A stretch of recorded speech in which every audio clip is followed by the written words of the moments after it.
Hi. Hey. Hello. It's Skycatlive. What's up, guys? It's 3:55 p.m. on a Monday. It's 68 degrees out. It's January 5th, 2025, and I love you guys. Thank you for tuning in. First thing I would like to do today is I want to go over my activity feed here a little bit, and I have been ignoring my wonderful community, or whatever non-offensive word you want to call the people who spend their wonderful time in my channel when I'm like this worthless 2 to 5 pop streamer with no follows, no love, no clout, no bitches or whatever. And I love you guys. Thank you for doing this. It's restoring my faith in humanity every single day. And I don't know why. I dropped it off the big face, but I didn't actually intend to do that. I'm going to keep it back on the big face while I talk. But I would like to thank Big Boy 70834. Let's go see what 70834 is. What zip code is 70834? Was it 70834? 70834 is thank you. That's probably Atlanta, right? No, Louisiana. Okay, so we're right on. So thank you, our friend from Louisiana, Big Boy. Aquinas 1212. I want to thank you for resubbing for Prime. For the last 7 months, and that's a lot of money. Thank you so much. And I want to say Glorbus I want to thank Glorbus for the 2,700 bits. That's a lot of money. Thank you so much. I want to thank Mediomu and Jason Falcon 337 and Dickhead Productions for follows. And I want to thank Barari and Slash Bandicoot and Anime God 27 for the wonderful support I've received just this month for you guys.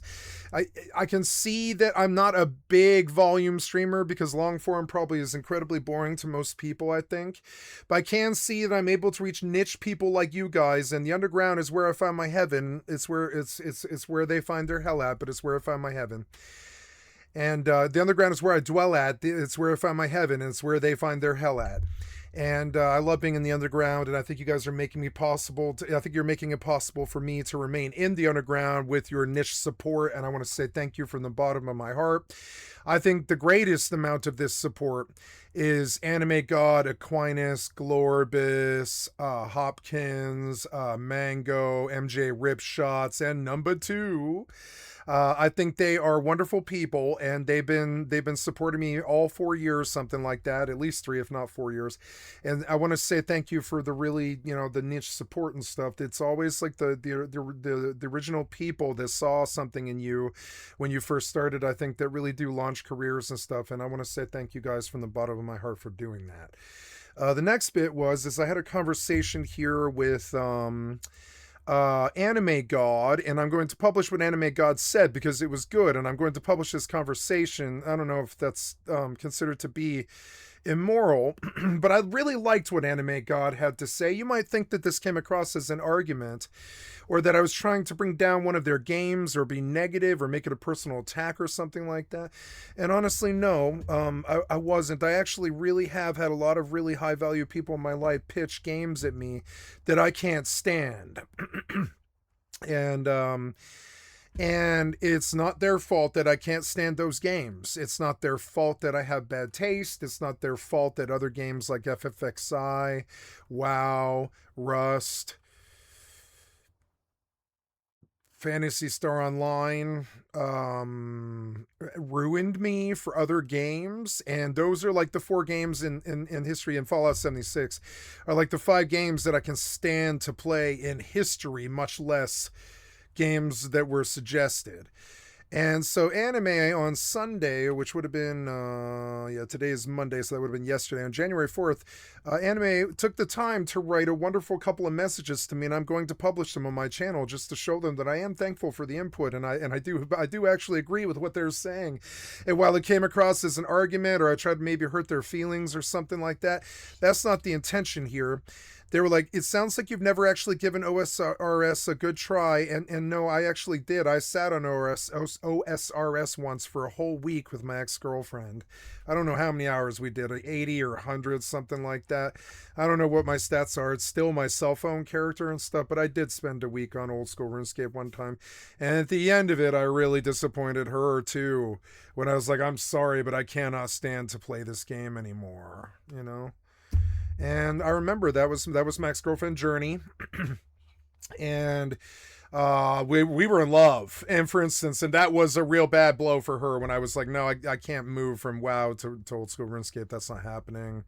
And I really did disappoint a girl one time.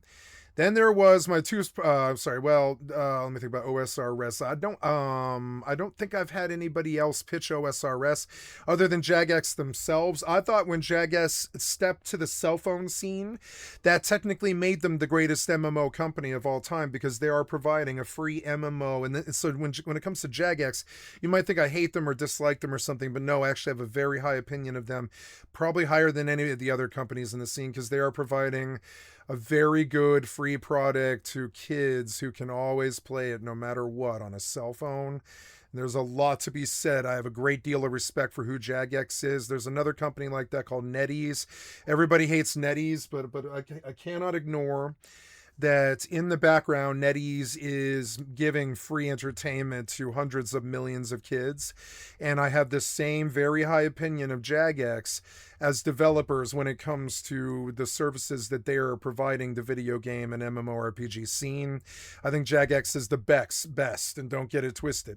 That being said, I then right out of the same side of my mouth, I've got nothing but negative things to say about Jagex when it comes to the experience itself. So I'm not going to say it. I made a promise I wouldn't do that. That's not the point here. I'm not here to attack Jagex. I'm saying that when it comes to what I think about the company, I actually really think they are like the best company in the scene.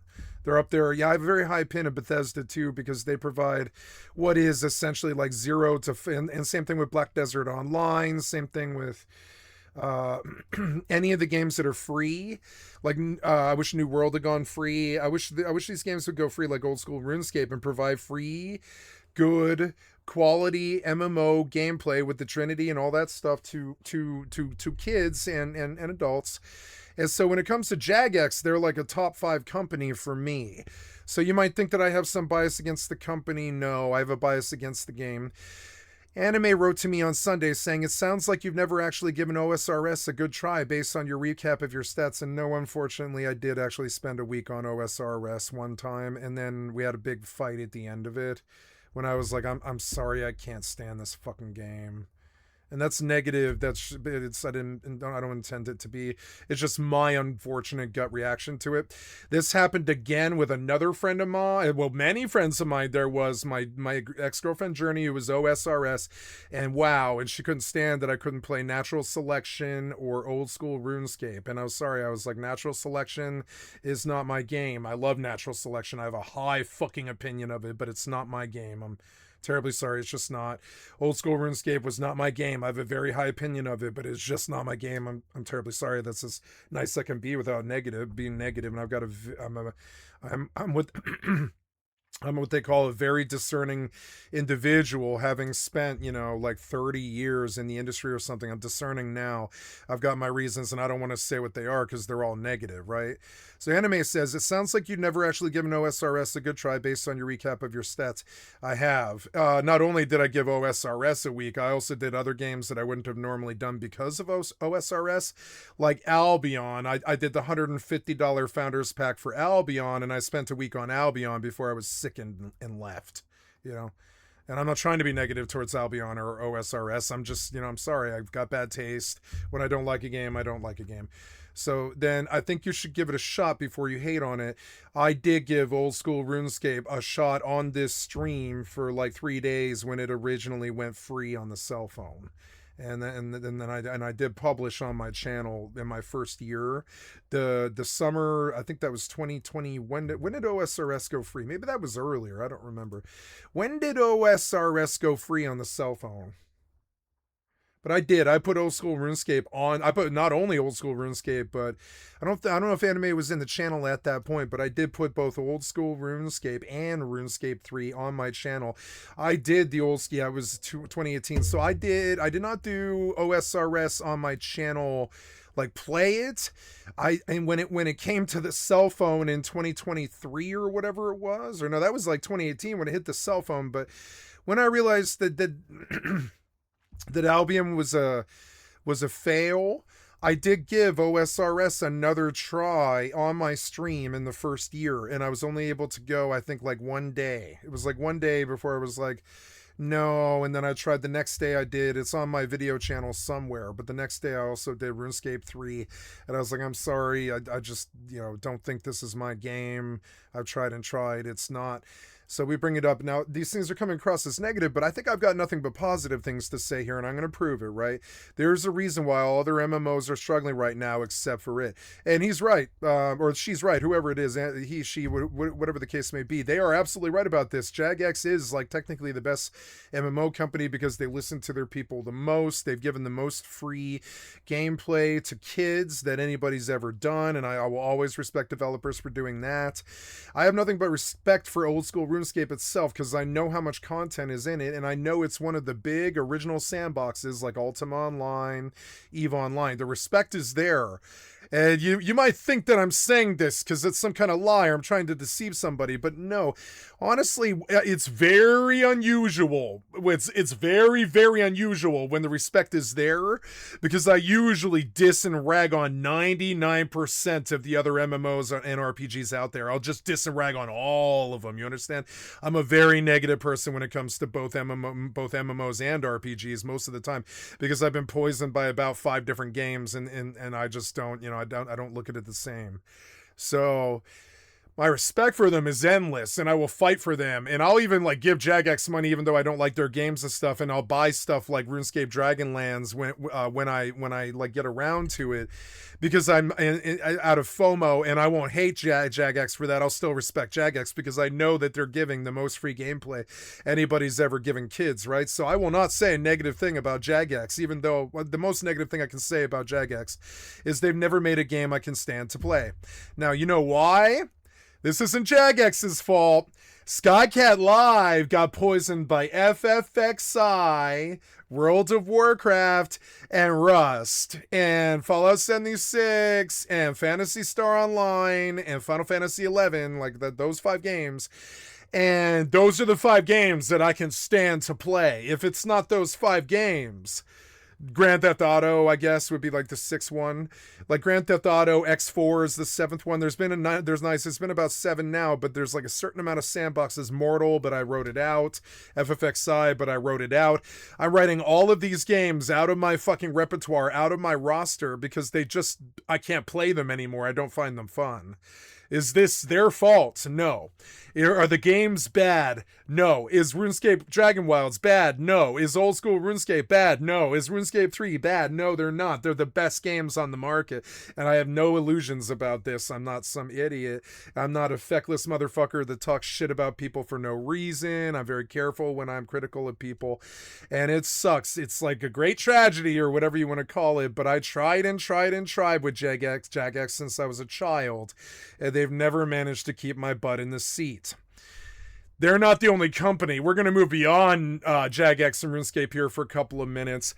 I was unable to enjoy Kenshi. I was unable to enjoy RuneScape. I was unable to enjoy EverQuest. I was unable to enjoy Diablo 3. I was unable to enjoy Diablo 4. And I'm unable to, because I'm bad, I was unable to enjoy Lost Ark. I was unable to enjoy Black Desert Online. There were so many MMORPGs I was just unable to enjoy. I played them for maybe 8 to 80 hours. If I was stupid, it was 80. If it was smart, it was 8. But I couldn't get past 80 hours on any of those games that I listed. They're not my games. I don't think they're fun. I don't think they're well made. And that gets into negative territory that I promised I wouldn't do. I'm just going to leave it there. Now, last night, I was in pain and probably half drunk. And so I just let go on RuneScape, and I probably pissed off Anime God, and that was not my intention. I'm not here to talk shit about RuneScape. I think RuneScape's actually really good. just not my game, you know. Jagex actively listens and responds to player feedback. It's why the game is so successful. Updates are pulled and decided on by the player base. I'm very aware of this because I did spend, I think, at least 120 hours around RuneScape, old school RuneScape, and old school RuneScape 3, and some of it was on stream. I'm not ignorant of RuneScape. I have given it its fair shake.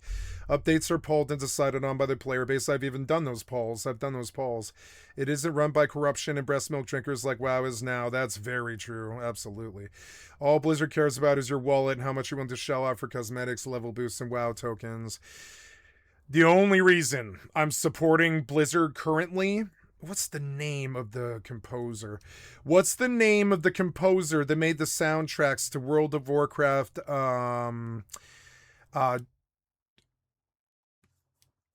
Jason Hayes.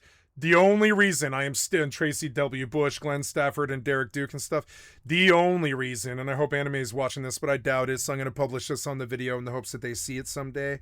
The only reason, and I mean the only reason I'm still supporting WoW is supporting these composers. I don't think WoW's a good game anymore. I don't think the combat's good. I'm sorry, there's two reasons. There's the Holy Trinity and the fact that I can heal people. There's fishing, and it's fishing that I can stand because it's kind of passive. You can alt tab while you're doing it. And the music. So you understand, those are the three reasons I'm still around WoW. Is I'm committed because I have every lore master achieve, and I'm going to continue to do that. So if anybody ever asks me if I was a world-class WoW player, I'll cite my 20,000 achievement points and my lore master achievements, and I'll be like, yes, I know, I do know WoW. I've got every lore master achieve. I think that is WoW, isn't it? And I believe it is. So I have every lore master achieve except for, you know, something around Dragonlands or whatever the war within. I don't think I have Alliance War Within. I only have Horde War Within, and I don't have Alliance or Shadowlands. I've only got Horde Shadowlands. So I've got a little bit more work to do. I've got like 2 MSQs to run and whatever Midnight's going to be, and I do intend on leaving 4 days in, literally when the fanboys show up, the people who all bought the normal standard edition for Midnight, right? I intend to be gone and off the game by then, believe it or not. I want to be done in 3 days. I fucking doubt it. It's not healthy to go that hard. It'll probably take me War Within took me 7, I think it was 8, something like that. But you understand, I shelled out $100 so I could get 8 days of entertainment. And I do look at it like, you know, what is that? That's about $10 a day. It's like going to the movies every day. It's like going to a film festival or something and spending $10 on entry tickets for about a week or something. Go have some fun with your girlfriend at Flashdance or whatever, film festival. And that's what I view it as. I'll view WoW expansions as like literally, you know, Immortal, they called me a Discord hopping casual who abandons the scene a week into the launch. I know, because I saw them talking about me on the Mortal forums today. I'm somebody they really hate. I'm a casual. I'm a full-blown casual. I hop games. I don't give a shit about what your end game is. I don't give a shit about what your gear score is. I don't care. So, you know, so no, I mean, I am giving WoW money, but when I give WoW money, to be fair, when I give WoW money, I think of these names. I think, and this is the true for Square Enix, I think of Nobuo Uematsu, I think of Yoshinori Mitsuda, I think of I don't know, for Elder Scrolls stuff, it's Enon Zur and fucking Jeremy Soule, and for Blizzard, it's Jason Hayes, Tracy Bush, Glenn Stafford, Derek Duke. These are the people that are getting my money. I swear to God, and I swear to God, I people like Anime, they think I give WoW money because I still like WoW. No, and you can see that they do. They think I'm supporting corruption and breast milk drinkers like WoW. Because I like the game. No. I want them to keep making a whole expansion's worth of music every single time they do an expansion. The only other reason I'm playing WoW, and I can tell you right now, there's two other reasons. That's it. The same reason I think old school RuneScape players play old school RuneScape is the fishing, right? Is fishing's passive enough that I can stand it. Having income is nice. You can have nice things like getting that mounts. This skips your walk to the auction house and stuff like this. That's the second reason. The third reason is you can still right click somebody on Healbot and put a shield on them and throw like a heal on them in a PvP situation, and it's still fun. That's it. But remember, PvP is full-blown dead. Nobody cares if you have a gladiator mount. Nobody cares if you do gladiator. Nobody cares if you do world PvP. Nobody cares if you're a knight champion. Used to be I would get whispers every single fucking day for being a knight champion. Even in older expansions like fucking Legion and shit like this, they'd be like, damn, knight champion, what are you up to, son? You going into RPGs and shit like this? I would get comments like this. They'd be like, what's a knight champion doing in some raid or whatever, you know? But it's not like that anymore. The PvP died. They said, fuck you, PvP guy, and I've got a lot to say about that. But the real reason I gave World of Warcraft $90 for the epic edition is because you guys gave me $90. I wouldn't have given them my own money. That's the God's honest truth. If you guys hadn't donated $90 to me in the last 3 months, I would not have bought World of Warcraft Midnight. I am not a WoW player. I don't like their games. I don't like their combat. I don't like their tab target. I don't like their graphics. The only 3 things I like about the whole fucking game at all. I don't even think I like the player housing. I looked at that and I was like, I don't know. I think Rust is better. It doesn't give me immersive gameplay feels. It gives me collect 'em all feels like Pokemon. I can't stand Pokemon. Another game everybody really fucking loved. I can't stand fucking Pokemon. Can't stand to play it. Put hundreds of hours into it. Thought it was a piece of shit, worthless game. Completely overhyped, you know? There's another game that a lot of my friends really loved that were really bummed out that I don't like. Pokemon. I can't stand fucking Pokemon.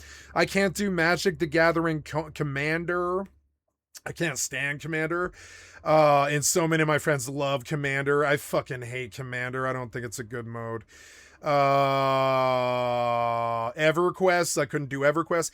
My friend Ailey, she was my Final Fantasy homie. She was my lesbian friend from down south. Not that her orientation matters, but you know, but I was shopping her for a wife, and she was like, "Oh no, I'm gay," and I was like, "Oh damn it!"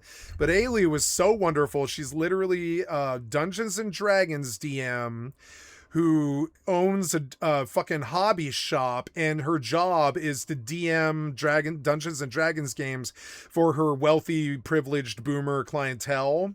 And they patronize her Dungeons and Dragons shop, and she plays Final Fantasy 11 and on the laptop, and she would talk to me while she was like sitting at the fucking shop and stuff, and she would play Final Fantasy 11, and she would say things like, the only 2 good games in history are Dungeons and Dragons and Final Fantasy 11, and I would be like, yes, I absolutely agree. Not even World of Warcraft was particularly good. And she was like, no, it wasn't. It was good for a couple of years when it kept up on the whole Dungeons and Dragons thing. But the minute it didn't offer CC anymore and it became the Age of Cleave, it was a worthless game. So the reason I bring up Ailey is Ailey was like, I'm so burnt out on Final Fantasy 11. I don't want to do Nozomi anymore. I have Matt's cap, which means that she had every class capped to max. And she was like, I had Matt's cap. I've got 1575s. You helped me get these 1575s. I feel strong about you being my co-op partner. I want to take you to another game, right?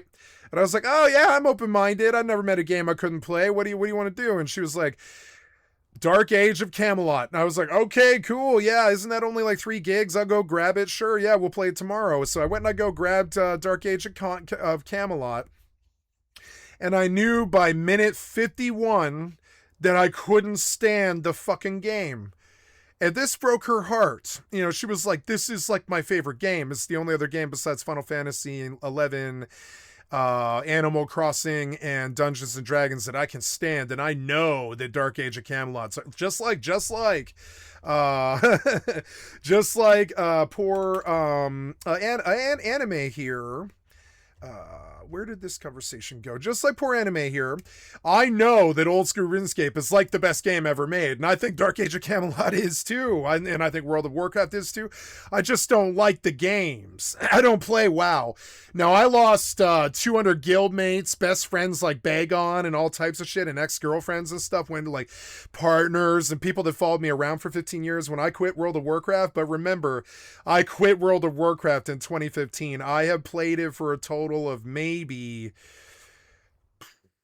100 days since 2015, I believe. And I know because I counted. I was like, yeah, I put about 3 months into Shadowlands before I was like, I can't do this anymore. And when I left 22 million gold in my auction house, in my mailbox, because I spent $25 to move some transmogs around from oh god, what was it? It was Nerzol, which was a good old server that I had presence on, so I didn't have to do a server transfer. I had a lot of money on my rogue, and I bought a bunch of transmog from Nerzol, and I server transferred to Emerald Dream at the end of Shadowlands in preparation for the War Within. And or was that Legion? No, that was War Within. And I left 22 million in back Xmog sales in my mailbox, and this made it very easy for me to never play World of Warcraft ever again. The fact that they would steal 22 million gold, which is still a market value of like $8,000 US or something, $3,000 US. I don't really know what it is, and I don't want to know. But yeah, they threw $3,000 or something worth of currency away because they won't keep your mailbox longer than 2 weeks or 3 weeks or 4 weeks, whatever it is. And I just logged off Shadowlands, and I was like, I don't ever intend on playing World of Warcraft again after playing Rust. I just don't think WoW is a good game anymore. Rust is a good game. WoW is not a good game anymore. And I was like, Rust makes it so I never have to play WoW again. I'm just going to quit at the end of Shadowlands. And I did, and I left 22 million gold in the mailbox. And I'm still coming back to a game that threw away $4,000 worth of my currency or something like that. And I want to kill the developer that made that. I want to kill Ghostcrawler kill him, like not kill him, but I want to hurt Ghostcrawler for doing stuff like that to me. And I don't like Greg Street, and I'm glad his MMO died. And I'm very opinionated about this stuff. So we're going to go through this because I think Anime thought I was attacking old school RuneScape for no reason, but no, I'm attacking my bad taste. I have terrible taste. My twos partner, we went to Rival together in WoW in the arena. My friend Kaiser, and then he went hardcore Diablo 3, and he was making sometimes up to like $1,000 a day on the RMAH for Diablo 3, and I did make myself something like $3,000 on the RMAH just selling gold and fucking high quality legendary weapons and stuff for Hunter. I was playing Hunter, so I was selling Hunter bows for sometimes up to like $900 like RMT, but then he was like, don't keep the money, which was so stupid. I should have kept the money, but he was like, don't keep the money, buy this item. And I was like, why? Because he was like, if you buy this item, you'll get more money. And I was like, oh, okay. And I took his advice and I bought items instead of keeping that Blizzard credit. If I kept that Blizzard credit, I never ever would have had to pay Blizzard ever again for any of the products that I buy. But no, I just bought more like fucking like Demon Hunter gear off of the RMAH at his bid-ins because it was kind of his investment of time, not mine. We were running a duo, and he was just cracking 5 billion legendaries every single day. And I was like, I don't think I can stand to crack any more legendaries. I'm just going to carry them for you, and I'm going to drop them at the vendor for you when we town portal. But I don't like cracking legendaries anymore. They feel so worthless and valueless to me that I am not having fun playing Diablo 3 anymore. I don't like isometric games. Last time I thought Diablo was fun was Diablo 2. I don't like this game. And I looked at how many hours I had on Diablo 3. I was like, oh my God, I have like 3 or 4,000 hours on Diablo 3, and it's a game that I don't actually like. And so then I had to break my twos partner's heart. And I was his best friend. Like in IRL, I was the only person he talked to. I was his best friend, Kaiser. So it was sad, but it was true until he got a job at McDonald's and met his girlfriend and stuff. I was his best friend for 7 years. He used to tell me this. He was like, you're my best friend. Don't end this relationship. Don't disappear. You're my best friend. All this stuff. And I was like, okay. But then when I was like, I'm sorry, I cannot stand to play Diablo 3. I just don't think it's a good game. And now I'm starting to feel like pushback on people trying to pressure you into games and stuff, because like poor Anime is not the only person that I've done this to. I broke my friend Kaiser's heart when I refused to play Diablo 3 any longer, and he built a duo with me. And the same thing happened with Gladiator too. He was trying to go for Gladiator season 4. And when we got within 15 points of it, it's season 3, I was like, absolutely not the fuck ever again. I'm not ever stepping into 3s ever again. And I didn't either. I think I played 3s briefly in Legion on Rogue and Priest, so I could get my Rogue fix and my healer fix in the arena. But no, I didn't ever actually touch 3s ever again when we came up 15 points short. You know, I didn't. I looked at my rival title and I was like, no, I've been fucked by Greg Street in the fucking ass. I'm not ever doing this again. That broke his heart.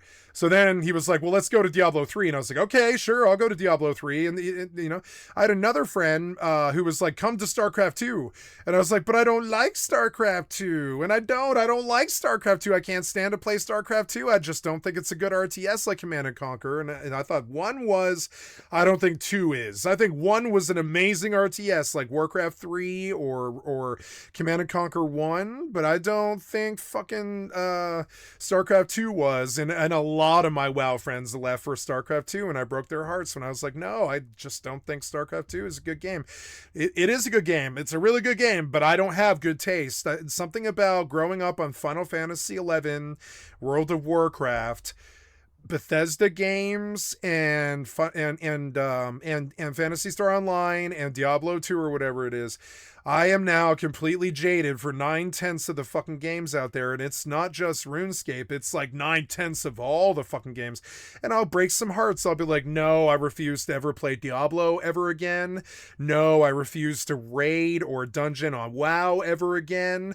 No, I refuse to ever play New World ever again. No, I refuse to PvP on Rust ever again. No, it just goes on. And these things, you might think that it's because of the games. No, it's because I have bad taste. So let's finish the conversation, right? Right. So I'll finish the conversation that I had with Anime, because it's a good conversation, right? It was like, thank you for he said something very, very sweet, like, or she, whoever it is. They were like, Jagex actively listens and responds to player feedback, which is 100% true. It's why the game is so successful. This is right. Fortnite is the same. I like Fortnite a lot. I play Fortnite almost every day, and they're a company like that. Like Epic is a company I really love because they do listen to our feedback. They care about what we think. Updates are pulled and decided on by the player base, just like Fortnite, and they stole that. Fortnite stole that from Jagex, right? Jagex was the original company to provide that for their players, and I have a very high opinion of Jagex because of this, but I can't stand their product. And you can say it like that and it comes across as negative, but the product itself is 100. It's a 100 game. It's like a 98 or 96 or something. So old school RuneScape is like a 96. It absolutely is. I have no illusions about it being that. It isn't run by corruption and breast milk drinkers like WoW is now. That one, I'm not so sure. The signs are pointing to RuneScape Wildlands being a cash grab, but we don't know. The FOMO is scaring me so bad I can't buy the game to find out. I'm tempted to because it's only $20, but the FOMO is scaring me. They are corrupt and they are milk drinkers if they slung RuneScape Dragon Wilds and it didn't hold up to the old school RuneScape name. And so that's kind of a brave statement to make, but I'm not arguing with you. I don't think they're corrupt and breast milk drinkers. The reviews for RuneScape Dragon Wilds were very positive. So all Blizzard cares about is your wallet. This is true. Absolutely. They don't give a living shit about the Holy Trinity dying. They say, fuck you, PvP guy. They resold everything they ever did, calling it some kind of revolution when it was just reselling the exact same game you already had on the market for free. All Blizzard cares about is your wallet and how much you're willing to shell out for cosmetics, level boosts, and WoW tokens. It's effectively dead content. You're absolutely right about that. And I'm not supporting this part of their side of the content. I'm only supporting 3 things, right? And I was very clear about this. The composers, fishing, and healing in the Holy Trinity. That's it. All the rest of it, the questing, I could give a shit about. I don't like it. It's not fun to me. The raids, not fun to me. Don't like it. Couldn't give a shit. The dungeons, not fun to me unless I'm healing, and the healing isn't hard enough where it's even fun for me anymore. So I struggle with the dungeons, and so they go on, and you can tell this is a really caring, good-hearted, like thinking person who was listening to what I said. So I will very much have the conversation with them one-sided. I'm just looking out for your well-being, and I appreciate that. They are. I know they are. I'd hate to see you taken advantage of by software developers. It's more like there's never been a time when I wasn't taken advantage of by every single software developer in the market. I was taken advantage of by developers who made games that I couldn't stand to play despite them being good. I own Kenshi. I own old school RuneScape. I own RuneScape 3. I own WoW, everything they ever sold. I own ESO, everything they ever sold. I own 76, everything they ever sold. I own 14, everything they ever sold. I've had to buy it twice. It's not that I love that you're worried about me like being taken advantage of by these software developers, but it's actually quite darker than that. There has never ever been a time when they didn't take all of my money to the point where I would rob game stores just to get by. And that's the God's honest truth, you know. It's to the point where I've been taken advantage by software developers so much all of my life that before I was 18 years old, I full-blown committed a burglary at a fucking GameStop. Because even before I was 18, I knew they were stealing from me so fucking bad and so fucking long. That I think you have kind of a anime. I think you have kind of a very kind look of these people. To me, they're more like drug dealers that will like they're I don't know if you ever saw that movie, Temptation. What's that movie? It's like Born Slippy.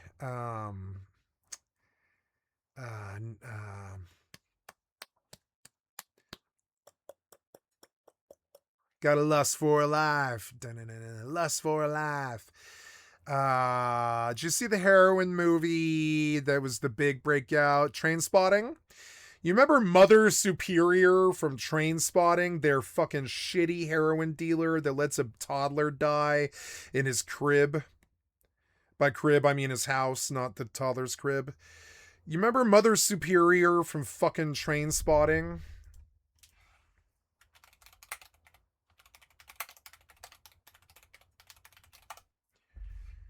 I mean what I say, too. The Mother Superior in Trainspotting is the nickname for the drug dealer Johnny Swan, played by Scottish actor Peter Mullen, right? Whose name is sometimes shortened to Swanee, and he comes over and he's like, "What would thou likes today, sir? Would you like some heroin with your injection?" "Oh, yes, that's a given," you know, and all that stuff, right? He earned the moniker because he had a long-standing, deep-seated heroin habit, and users came to him for their fixes, much like seeking spiritual guidance from a religious figure. Yeah. And he understood what a long-standing heroin addiction was. What I do too, you know, and that's the same thing as the MMORPGs. I view every single MMORPG developer, every single last one of them, as worse than the Mother Superior from fucking Trainspotting. Same amount of morality, same sort of addictions. That's what I think of software developers. And so, and I it's not that it's not that they're taking advantage of me. It's more like they've been taking advantage of me for 30 years and they're only going to continue to do that. So, and yeah, I probably will buy RuneScape Dragon Wilds, and I probably will try RuneScape 3 and RuneScape Old School RuneScape at least once, if not 2 or 3 more times in my lifetime, despite actively disliking the games, because I'm terrified that I'm missing out on something that these junk dealers will like put in my bloodstream that might actually make my soul jump again. You know, you claim to want a game you can play while you play other games. I do claim that, yes. And OSRS fits that image perfectly. It's the best one. It absolutely is. It's the best one. There's only one other game like that. Well, 3. There's 3 games like that. Ultima Online, Old School RuneScape 4, EverQuest, and EVE Online. And yeah, there's like 4 games in history that are like this, and OSRS is one of them. You are right. And you're beginning to see my struggle. I think you're kind of regurgitating what I've been spitting on the stream for like 4 years, is that like I'm looking for that game that I can play in the background. OSRS fits that the best, if I could stand it. but I've got bad taste. It's not like they're bad developers. It's not like you're a bad gamer or that you see something that I don't see. I've got bad taste, or I see something that you don't see. It's hi kitty, please be quiet. Come here kitty. It's that I have bad taste, right? You can play while you play other games, and OSRS fits that image perfectly. The whole progression experience is based on having an account you can play on the side and always come back to. I hope you're able to give it a shot someday in the future without bashing on it so critically. That I can promise. I already critically bashed on it again, but I'm actually critically bashing on my inability to play good games. I'm not trying to bash Jagex, no. Jagex is a wonderful company. OSRS is a wonderful game. I don't play good games. I have terrible taste. Huh, kitty? Don't have terrible taste. That's why she's yelling at me. She's like, shut up. You have terrible taste. I do. The whole progression experience is based on having an account you can play on the side and always come back to. And that's one of the things that's so heartbreaking about Kenshi and old school RuneScape and games that are super fucking good that I just can't stand to play. Like EVE Online, I can't stand to play EVE Online anymore. You saw how bad it was for me to quit EVE Online, but I did. I quit EVE Online this month, and you know I've got 30 billion in liquid. I mean that's like $3,000. It's the same thing that World of Warcraft did to me. Kitty, you're gonna have to be quiet now. I'm trying to talk for my job. I will remove you to the bedroom if you don't stop howling. Stop it. Go outside.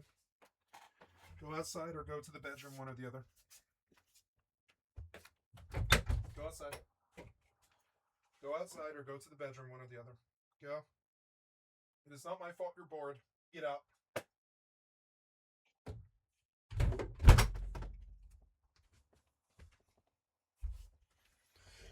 I played with my kitty today for half an hour. I swear to God, I am not her entertainment. I am a human. It's not my job to entertain my feline cat. It's not happening. I'm not your fucking entertainment. I do that for humans. I'm not doing it for the cat. So, for free. I'm not doing it for the cat. The whole progression experience is based on having an account you can play on the side and always come back to. Always much love, Skycat. I love your content as always, without bashing on it so critically. I won't say I love it again. I'm sorry. I imagine I probably did in this conversation, but no, I think I gave Jagex in the RuneScape the fair shake when I said it was a 98. You know, thank you for watching my channel. I had no intention of insulting one of your favorite games. I feel great shame for doing so and did not do so intentionally. I wish to give it my honest reaction, which has never been good. I will keep the negativity to myself. It serves no purpose, and thank you for helping me understand that it benefits me a great deal. The suggestion, it's a good one. You are dead on about OSRS being the style of game I've been looking for. It makes sense as a suggestion and doesn't make sense that I can't stand the game. There are several games like this I should really, really like but cannot stand. OSRS, Kenshi, Diablo, most people's favorite games. It's caused me a lot of heartache and sorrow with some of my friends, hating these games, not being able to stand them. That's what we ran into here. I have bad taste. I'm sorry. My two partner was a Diablo fan. My ex was OSRS, and Glorbus wants me to play Kenshi, but I just can't stand the games. I've tried so hard. So we'll leave the negativity behind and just say not my games. I promise I will not say a word negative about them in the future. They're all the best games. You know, not their fault that I have bad taste, and I won't make it their problem in the future. You are spot on and a good friend, and you get my vibe enough to make the right game suggestion. You weren't wrong to make it. If only I had good taste. More frustrated with my bad taste than I am with the devs or games, if that makes sense. FFXI makes you a terrible gamer. I've never met a normal FFXI player. It ruins your taste for other games. WoW and Rust does too. Thank you for being the sort of person who cares enough to make the good suggestion. Most people wouldn't take the time. Thank you. And then I give them the time on my stream, right? Because it is something that we should talk about. Like, is your distaste for a game the same thing as the game being bad? The answer is no, not at all. You might have bad taste. It's far more likely that I have bad taste. And that's the takeaway here. I don't want to say that RuneScape's bad. I don't want to rag on RuneScape. I don't want to hurt anybody's favorite game or anything like that. We're going to actually state the actual truth, which is that I had bad taste. That's the only takeaway. There's no bad Jagex, bad OSRS. I'm shaving my finger at you or anything like this. It's bad Skycat. Skycat's the only bad actor here. I have bad taste, and I'm going to leave this here. I'm done with this conversation. So... Thank you, Anime God, for the excellent content for my stream,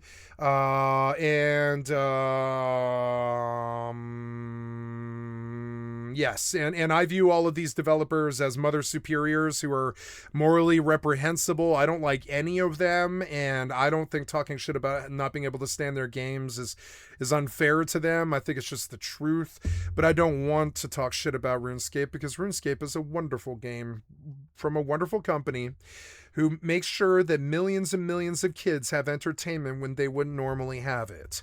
And I have a very high opinion of RuneScape. That was not the goal here. It's actually in the future. I will just say I have bad taste. I have bad taste. I will never, I really mean this. I promise I will never say a bad word about old school RuneScape. I will only say I have bad taste. There.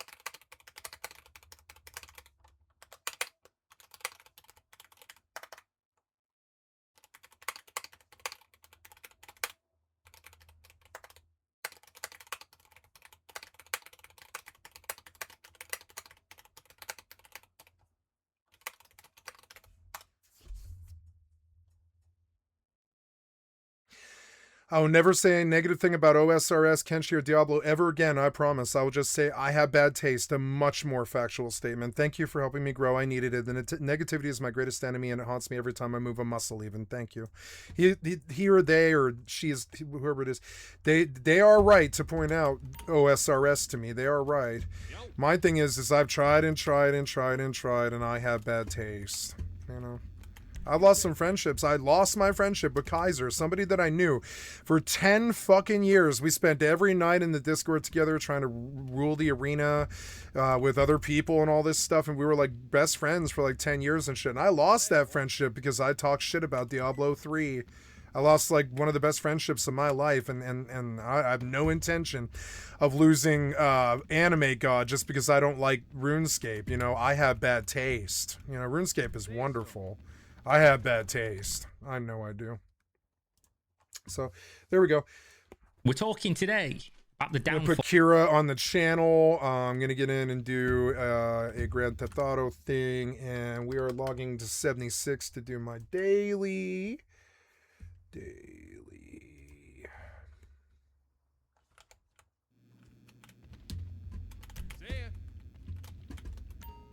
Hi. You take care. Fall of crypto gaming. Again, one of my favorite topics personally, and one that deserves revisiting every couple of days because there's always a story about this. Not as frequent as it used to be, not as much money as used to be involved, but what we're finding out is that we were right all along. The filthy no-coiners, as they like to call us, the people not trying to make filthy no-coiners, a living off of lying and shilling our bags of dog shit. Now, I had a playlist set up for today. Okay, what a friendos. Welcome There back. we go. We're talking today about the downfall of crypto gaming. Again, one of my favorite topics personally, and one that deserves revisiting every couple days because there's always a story about this. Not as frequent as it used to be, not as much money as used to be involved, but what we're finding out is that we were right all along. The filthy no-coiners, as they like to call us, the people not trying to make a living off of lying and shilling our bags of dog shit fucking cryptocurrency attached to games that will either never exist or never see a population. What they're discovering quickly is that we were correct the whole time, and the reason why these things will continually do nothing and then shut down after stealing everybody's money is that they build in the wrong order. They monetize and then they try to make a game, and usually the people that are in on the ground floor doing the monetizing, doing the token creation, doing the NFT creation, doing all these things are criminals or they're so fucking useless that they might as well be criminals because they have no experience making a video game. They probably don't even play video games. They don't understand why anyone would play their video game.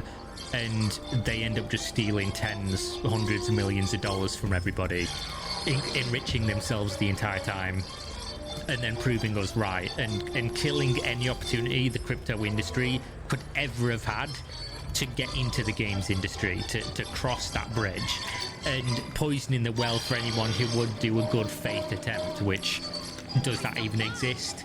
Probably not. Either way, what we have here is Chrono Forge. Play Chrono Forge. Ironic.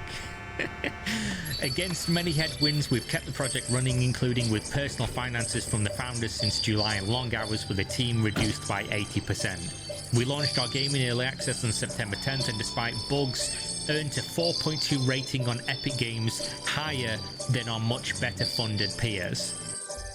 Relevance, they're still alive, you're not. And 4.2 on Epic Games, I don't know, is that useful? Is that a useful metric when nobody's playing your game? Probably not. I could go and rate a meal 4.2 and then it give me food poisoning and I shit myself to death. Does it mean the 4.2 was relevant? It might have tasted good, but it could have killed me.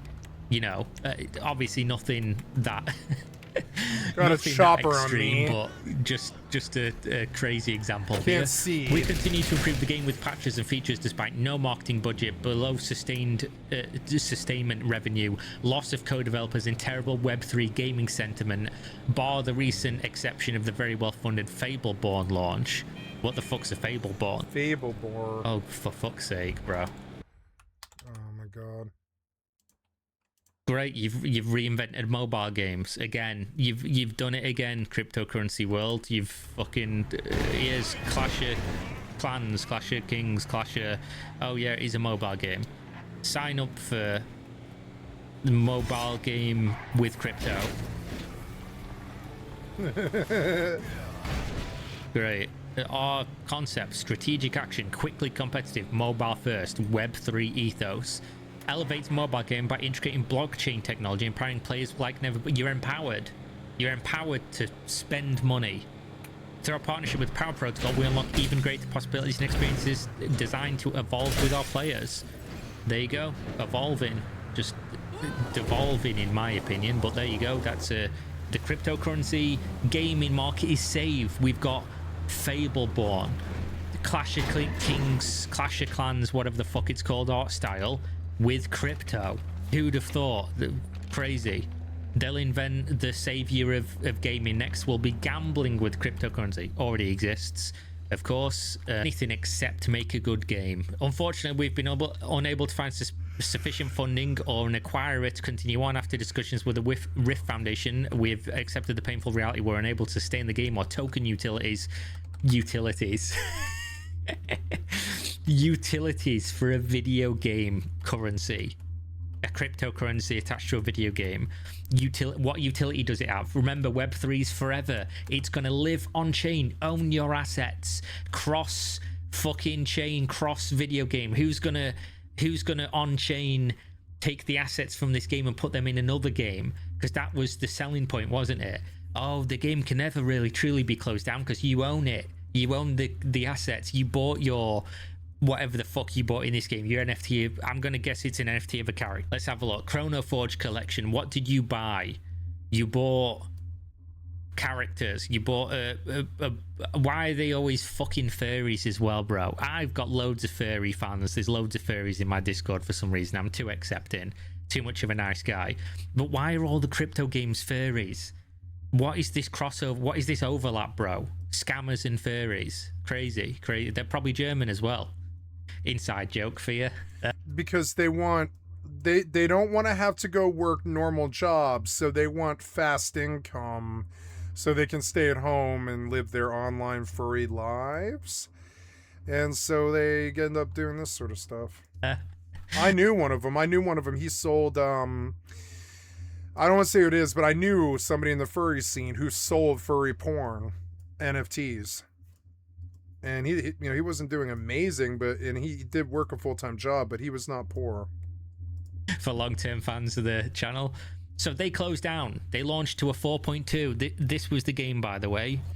Which is easy enough. It's easy enough to tell the AI to add a vagina to the fox lady from like Robin Hood or whatever. It's not that hard. And then suddenly you've got this NFT that maybe somebody will pay $5,000 for, and then now you've got $5,000 instead of like working for, I don't know, half a year or whatever, like for half a month or whatever. I don't know. How long would it take a normal wage slave to make $5,000? That's like 2 weeks, isn't it? Or no, it's more than that. It's like, yeah, the average person I think makes like $24,000 or something. So what is that? That's like a fifth of a year. So yeah, it's like what? Yeah, it's like you make in one sale, you make what a normal wage slave has to work 2.5 months to make. And so of course they sell like NFTs of like, you know, foxes with vaginas. I don't know why my YouTube's lagging. It does it every time I open OBS for some reason. And more power to their ingenuity and stuff, but it has to do with that, like they don't want to leave the fursuit, which means that they can't go to a normal job. So they're desperate for any kind of fast or incidental income or incremental. Isn't that full screen? So this was the game. For this, I know that scene. I know that feeling. It's kind of like being a drug addict. You can't go to work because they see that you're pale and you're sweaty. You're maybe underweight because you haven't been eating like you should be. You're strung out. You've been up for a couple of days. You're stressed out about something totally not work related. And you just can't go to work. They're going to fire you and shit because you're on drugs. And the same thing goes for that fursuit. If you won't leave the fursuit, then you can't probably go to your corpo job. And if they find out, they might just, you know, be discerning and kick you out for being weird. And so, yeah, and so the furries probably sold a lot of NFTs and try to push a lot of crypto games and stuff like this because they're just trying to make income in a really cold world that wants to act like they don't exist. He did multiple NFT sales. I can relate, having been a drug addict for like 17 years of my life and losing hundreds of friends over it and all this stuff. I can relate to wanting to make that fast income. I do not begrudge furries selling weird like furry sex NFTs and crypto games and stuff. I don't begrudge them because they got to get that money somehow. They've been excommunicated like drug addicts, you know, from the community. So where they allegedly raised. Now, are all furries like cast out? No, but you can't just show up to a full-time 40-hour-a-week job in a fursuit. If that fucking, you know, if that company wants their dignity, you can't do that. The company might not mind that you're in the fursuit even. They might like you as an employee or whatever, but you can't show up to Staples in your fursuit. You can't do that. And if you're a real furry, you never leave the fursuit. So you get fired or quit and you go home and you're like, well, I know that crazy person spent $3,000 on a picture of the fox lady from Disney's, you know, Robin Hood or whatever. If I could get somebody to buy an NFT form of that for like $300, then hey, I've got $300 and that's kind of like 3 days worth of work. And so they become these online peddlers and cryptocurrency experts and crypto people and NFT people. And they shoot for that fast money like drug addicts and fucking gangsters. And I know because I've been a drug addict and a gangster. I've never been a furry, but I've been a drug addict and a gangster. So I know exactly why. The whole YouTube is like, why are they like this? Why are furries always like this? And it's like, well, because the community excommunicated them. So of course they're addicts and thieves and fucking, you know, drug dealers and NFT people and crypto people. That's the only way they can make money and still stay in that fursuit. I'm actually sort of sympathetic to that. If you guys didn't cast them out and if you didn't care if they were dressed up in a fursuit at the Staples or whatever, maybe they would be a little bit more willing to work a $20 an hour job or something like that. But no, I think they sling out NFTs and crypto and try to make it big rich and they become online digital criminals essentially. actually, and it's not because they're furries, it's because you excommunicated them. That's what always happens to poor people who get kicked out of their fucking society, like people like me, who are drug dealers and gangsters, you know, and I got kicked out of society for it, lost all my fucking friends, just like the furries do. I can fucking relate it. Relate to it. It's not that they're really criminals, it's that you removed their ability to be normal people and make money in the normal avenues. Just like you did to me when I was a drug dealer and a fucking drug addict and a gangster, you know? You removed my normal ways of making money. I would have just worked a cashier job for $20 an hour and taken my, taking my $150 home each night after taxes or whatever, and I would have been a functional drug addict, but I can't. You fire me every time I show up with some sweat on my face or where I have to quit or whatever. Or whatever. So yeah, that just, being a drug addict, being a furry, being a gangster, those are all status symbol things that make it hard for you to live in normal circles, but it doesn't technically need to be like that. $10+ million. So he's like, why are all the crypto people furries? It's because they were the first people cast out of the real. They're like the first internet culture that was cast out of the real world. So they have to make money from other avenues. Does this look like the shittest game ever? No. If you told me this was like $7. And so he wants to rag on furries, but to me, like the same with all the other underdogs in our fucking society, drug addicts, criminals, people who are desperate, fucking thieves and drug dealers and shit like this, or gangsters like me.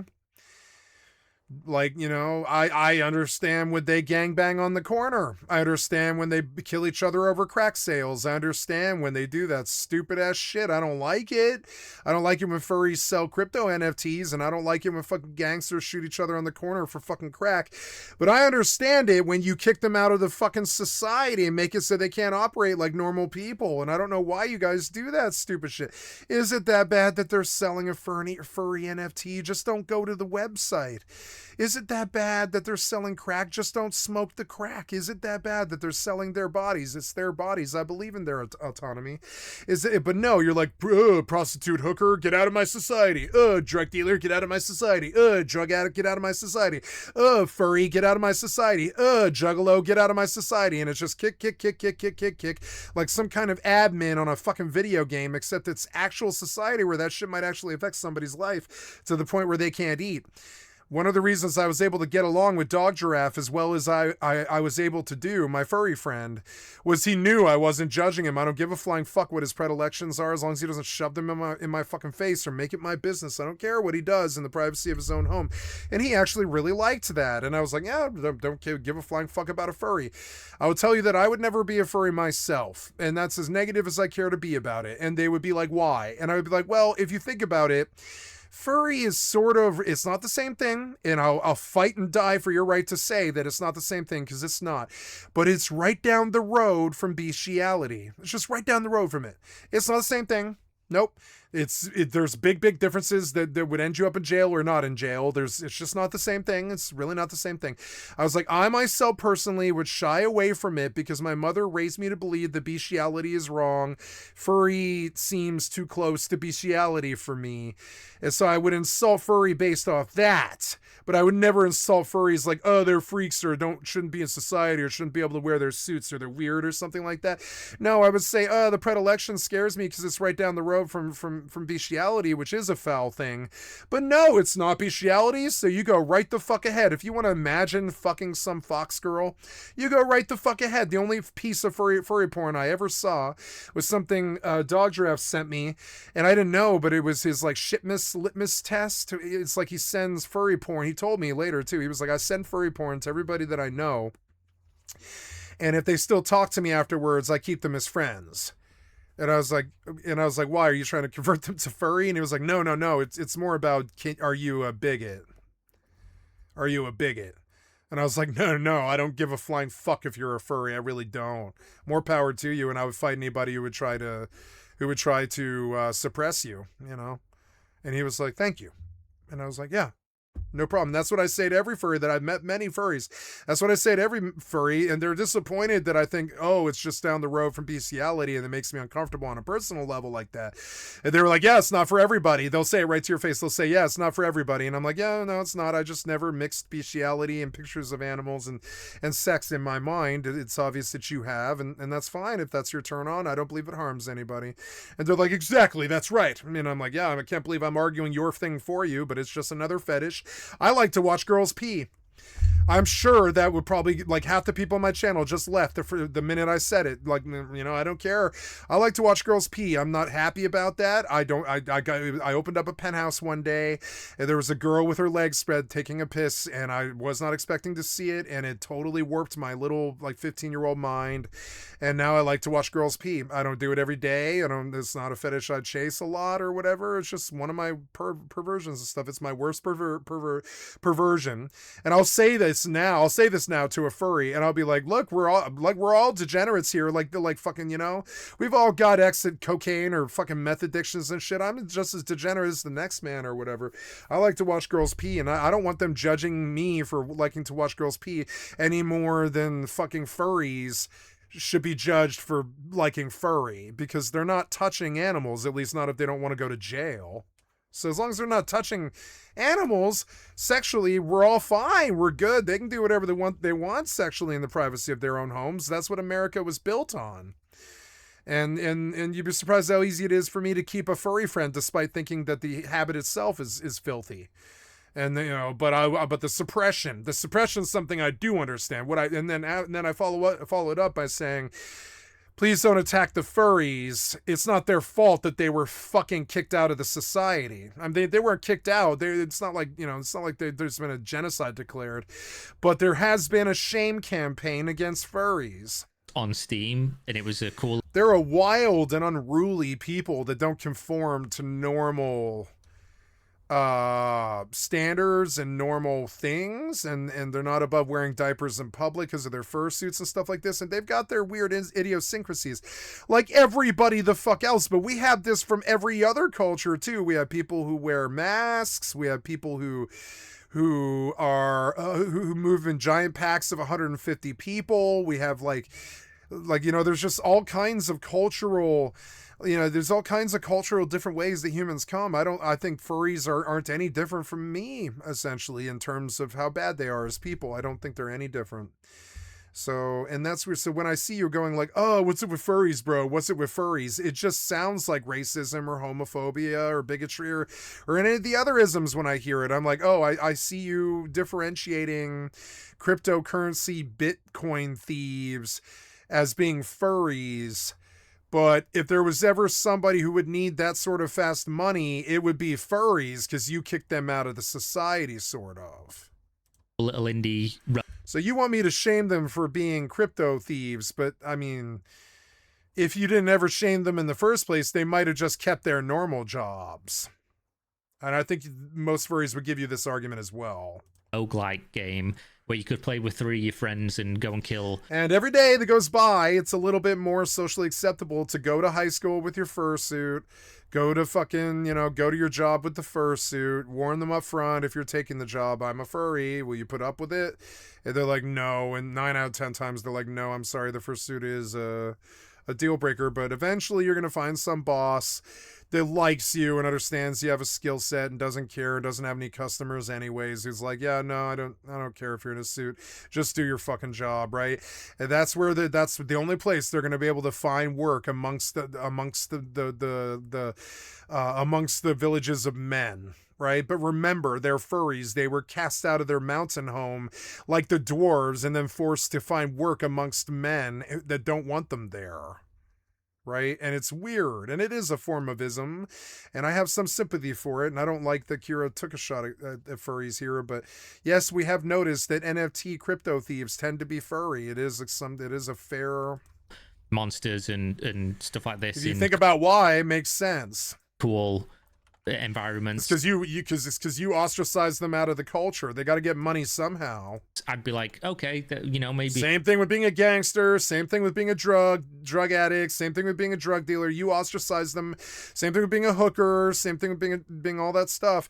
Like, you ostracize them and cast them out of the fucking society. So now they're trying to get their money however they can make ends meet. And that's where we get all this crime. It's like the stone that the builder refused shall be the head cornerstone and all this. Or I heard another really good biblical one today, which is like, what was it? It was like, trying not to die is trying to live well is the fastest way to die, or something. I can't remember what the exact quote was. He who seeks to preserve his life will lose it. It's a biblical phrase, like the stone that the builder refused, but like this is an argument again. This is a biblical argument against foul people like Donald Trump and Elon Musk. He who seeks to preserve his life will lose it.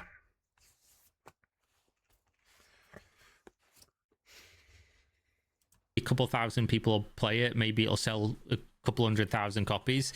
Probably I'm won't going be the to biggest... record this and put it in a poem or a song or something. He who seeks to preserve his life will lose it. And it is biblical. It is a psalm. It's like John 13:16 or something. But yeah, we're gonna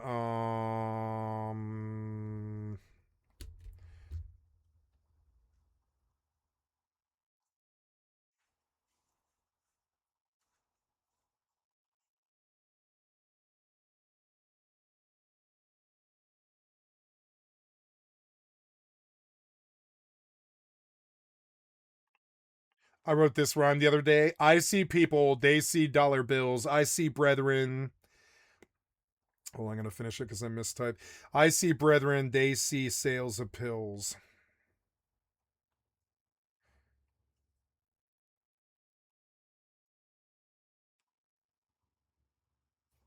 That's a good one. I see people, they see dollar bills. I see brethren, they see sales of pills. That's a good turn of a phrase.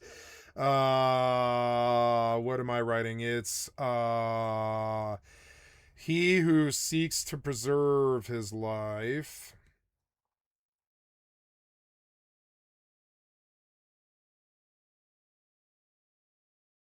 will lose it, applies here. Steel ever doesn't look like it's setting the world ablaze, but whatever. Maybe, you know, there'll be people in Goldshirt Tavern Fuck, I sucking DC'd each out of the other's casino. knots or whatever. But obviously, as soon as you mention the word crypto, dead game. Completely dead. Who the fuck's going to play this? You've got a game that doesn't look like it's the best game ever with the worst monetization ever, where people have bought things prior to you even knowing the game existed or it being developed, and then it comes to market and you're showing up late to the party trying to, you know, that's the thing with these games. Even if you could ever make the game good enough to see success, it will immediately fail the moment you try to bring gamers in. When they show up and they go, oh, this game looks cool, how do I get into it? Oh, you mean people bought a character that I wanted to play 4 years ago for $100, but now it's worth $10,000. Oh, okay. Never mind. Actually, I'm good. I'll go and play something else. And obviously, in 99.9% of cases, you never get to that point anyway, because the game's too shit for anybody to care, and it can't be sustained on the fucking dreams of the crypto bros, because they do not play games. What they do is try to make money, and the moment it stops making money, they fucking abandon ship like the rats that they are. So on to the next one. Aether Games is officially shut down. Who's Aether Games? From what I can tell, somebody who uses a lot of AI to post pictures of marketing things for games that don't exist. Here you go, though. The Wheel of Time, Cards of Eternity, the Wheel of Time mobile development in progress. So I don't know if they ever released anything. This was what they were showing. Look, Aether's dungeon crawler prototype. So they wasn't just failing to make one game, but they were failing to make multiple games. Here's the prototype, a user interface with and a character standing in front of an NPC.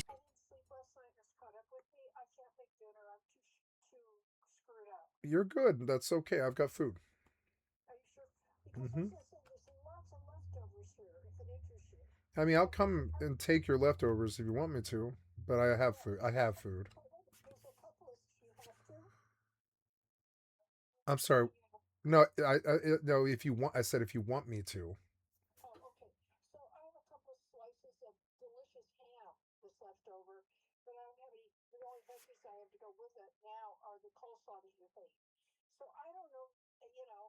Yeah. Okay. I'm gonna just make something. It's okay.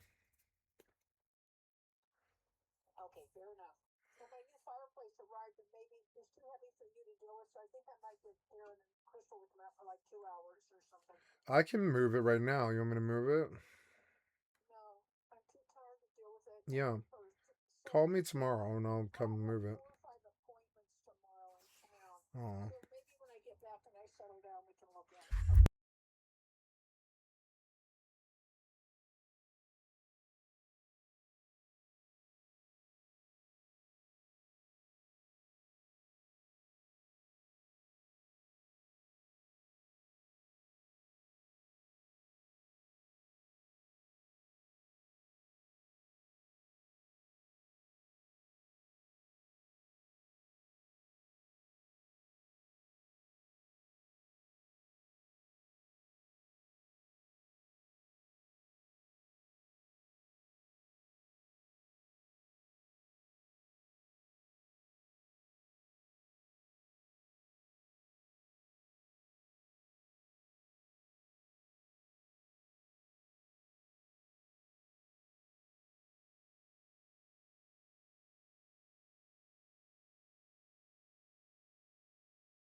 PC. No release date, no mercy, just the beginning. Ironic, ironic. So they were creating this. They made a crypto token, the Aether Games token, which of course is down from their all-time high of 26 cents per token. It's down 99.93%. You can't see that because my camera's in the way and for some reason it doesn't let me move that part. But trust me when I say it's down 99.93%. So if you put $100 into this, you could now go to the local store and buy like an elastic band or something in today's economy. If you invested fucking Lamau, if you invested in the Aether Games vision. Now, what do they blame it on? Because it's got to be something. It's the market conditions, right? It's everything but us. They say, we've been trying to keep Aether alive for as long as we could. We went all in on the card game. We tried to adapt and pivot. And we made a real effort to find a sustainable path forward, but we could not make it work. The simple truth is that we never reached the player base we needed to survive. Many such cases. In fact, all such cases. In crypto gaming, you either made enough money in the beginning to just survive and hope that eventually somebody gives you more money because you stumble into developing some kind of product that might have a chance to get to the point where everyone realizes it's going to fail, or you just run out of money, or you just run away with the money altogether. Many such cases. The simple truth, they didn't reach the player base. We kept building, kept pushing, kept trying to catch momentum, but too often we arrived late without the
that sucks.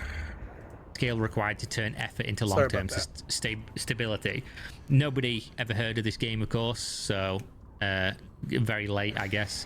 For many of you, the turning point was the TGE period. TGE, I think, is the I can't believe token Entropia is on the Steam store. Wow, is he still milking these whales? What's the rating? It's mixed. There's like 300 reviews, and they're all like, no, it's not possible. No, it's not possible to not put money into this game. Started on Calypso, did the first 4 missions available. Helps, but you remain in a constant deficit of shrapnel for ammo. Weapons in the trade terminal are limited, which means they cannot be repaired. You can get enough ped to buy a gun, but they burn even more ammo than the weapon you start with, which makes you lose even more shrapnel. It's unclear how to explicitly train a skill. I've been told training dexterity, perception, alertness will increase the drop rates for you, but again, how do I train these skills? Well, you can slowly train them with a bit of hope. Hope that killing the creatures will train these skills explicitly, but the chances are slowly low. You might as well hope the Epstein files will drop and have better chances. Look, it's not a game, it's a gamble. The only thing to do in this game is to put money in and hope you can get that money back out. It's like an extremely obscure casino cloaked in gameplay RNG. Don't waste your time. I ran out of shrapnel, ammo, and in-game currency.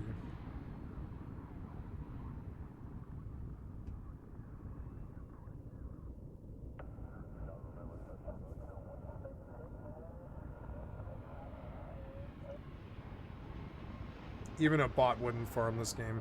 Your power up would be higher than the end profit made it.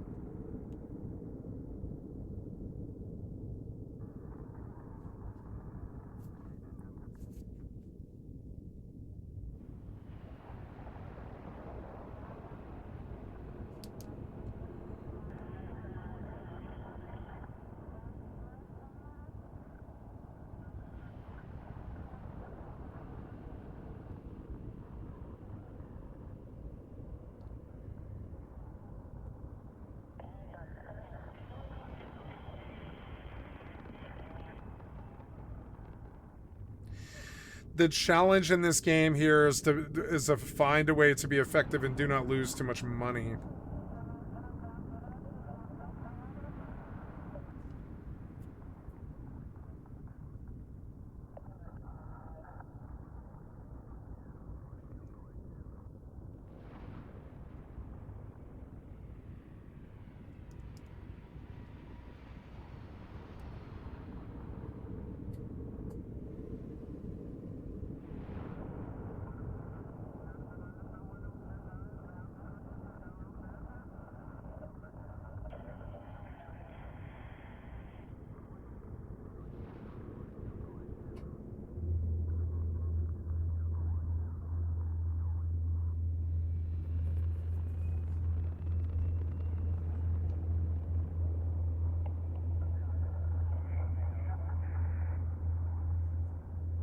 Trading.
Why you are needed.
No, the gamble has hurt my life.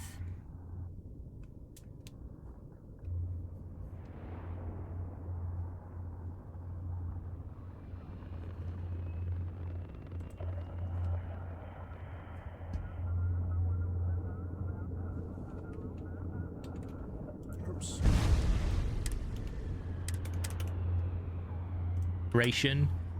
That is where things start going south. We learn painful lessons about how this space really works. Too many KOL, if I remember correctly, is a key opinion leader, and it's the most pretentious, wanky, fart in a fucking wine glass sniffing way to call an influencer. I like to call myself a content creator. The word influencer is kind of like marred in the idea of, like, you know, those videos of when somebody would show up, like a city's been burned down and some woman gets out of a car and then gets a fucking simpering boyfriend to take a picture of her, like hammering a fucking wall or something, and then they get back in the car and drive away, get back in the Mercedes and just fucking cruise on down the road without a care in the world. That to me is an influencer. I'm just a guy in a slightly cleaner office where I just play video games all day. I've just logged off a 12-hour session of Warframe. I sit in a room with a dirty tank top on with a Linkin Park hoodie and my own merchandise hat that my wife bought me, and just talk at a video camera for fucking too long about topics nobody cares about. That's my particular brand of content, I guess. I'm not influencing anybody. I'm just talking about stuff that I find interesting or funny or that I think people would like to know about. An influencer is trying to influence people's opinions. It seems like there's an agenda built into it. But in crypto, they've found a way to reinvent something, as they always do, reinvent something that nobody cares about with their own particular wanky word. A key opinion leader, a trusted expert or influential figure in a specific field. Just fuck yourself. So KOLs, partners and advisory deals were made in bad faith and they cost us heavily. Basically, we trusted people because we're stupid, and now we're paying the consequences. If we could redo it all, we would do things differently. We want to say this clearly. Fair launch, I'd love hearing this term. Fair launch. No KOLs. What they mean is, what we did was we paid a bunch of scammers, because most KOLs, most influencers in the cryptocurrency world are fucking frauds. They will promote anything for the right amount of money, and then they'll make any promise that they can. Some of these comments are so funny. If my ribs weren't all damaged, I would read them, but it actually like hurts to talk right now. But so many of these are so funny.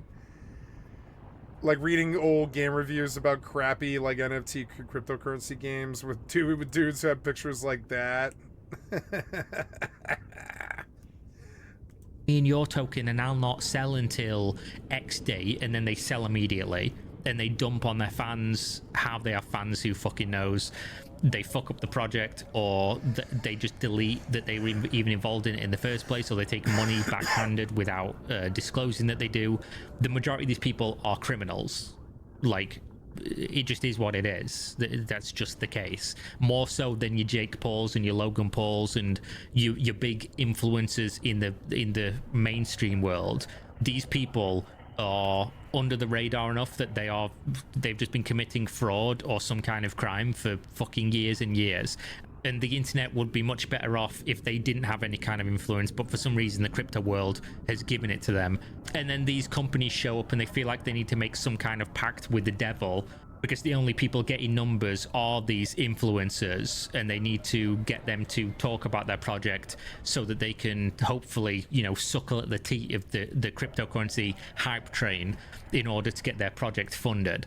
But what they quickly realize is that everybody's in it for themselves, and the minute they can fuck you over, they do. And basically the entire cryptocurrency market is a sinking ship full of rats. Down, So at the same time, down, CEX, down, this stands down. for centralized exchange. Agreements can shift along the way, and the end result can still be the same: a delist and a project left bleeding. Usually something's only delisted if there's something criminal going on or nobody's interacting with it, so they're not earning fees. So there's no point the exchange holding the token and enabling, you know, facilitating the trade. So if your thing's dead or you're committing fraud, you get delisted. There are, of course, other examples, but that's by and large how things go. We also tried everything on the marketing side, other than making a good product, of course. The number one key ingredient of marketing, having something worth marketing. We worked with agency after agency, kept paying people, just kept giving people money, hoping that would replace the idea of actually having something worth people buying or paying attention to. When results did not come, it always became market conditions. Meanwhile, the token kept spiraling down. Our market maker kept buying dips to support liquidity until they were fully drained. And at that point, we were left without the funding we desperately Shop needed. owning We runs tried, around we fought, we lost. $3,000 USD. Shop owning runs around $3,000 USD. Land owning, the deeds I've seen on the market are $35,000 USD. A house or apartment can be less, 100 to 500 USD, but our cosmetic and storage may have rent payments after you buy. Investing they stay can run under $1, but payback is 20 to 30 years.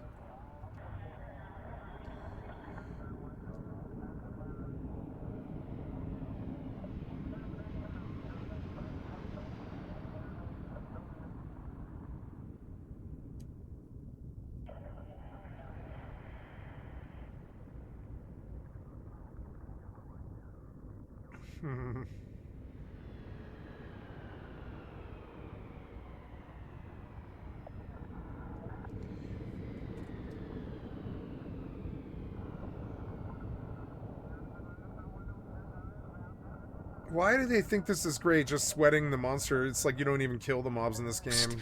And it was not just marketing, the ongoing cost of operating in this space, audits, I've tried compliance. all these games. You know, like, Entropia came up in my mind today when we were speaking about old school RuneScape. It's kind of funny.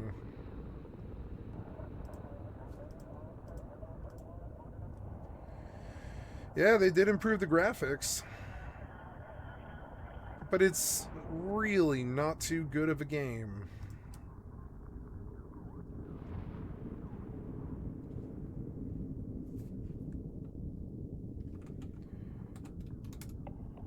Security, listings, tooling, and endless required extras continually drained funding while delivering less and less impact. In hindsight, the best route for builders is honestly a small, fair public raise and a focus on decentralized liquidity, not expensive promises, not middlemen, not dependency on fragile deals. Maybe, yeah. It's weird. A game like Entropia, if it's suddenly got good combat and it's suddenly got good building because the AI just sort of carried it, and then it lets you make your own like planet, it could suddenly really take off. That's the weird thing about experiments like Entropia. I think Mortal's like that. I think Eve is like that. It could just like totally take off if something happens, but whatever that something is has not happened.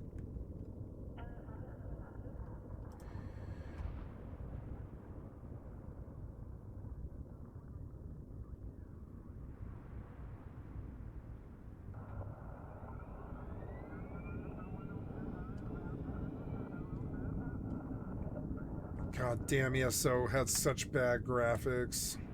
Yeah, I guess.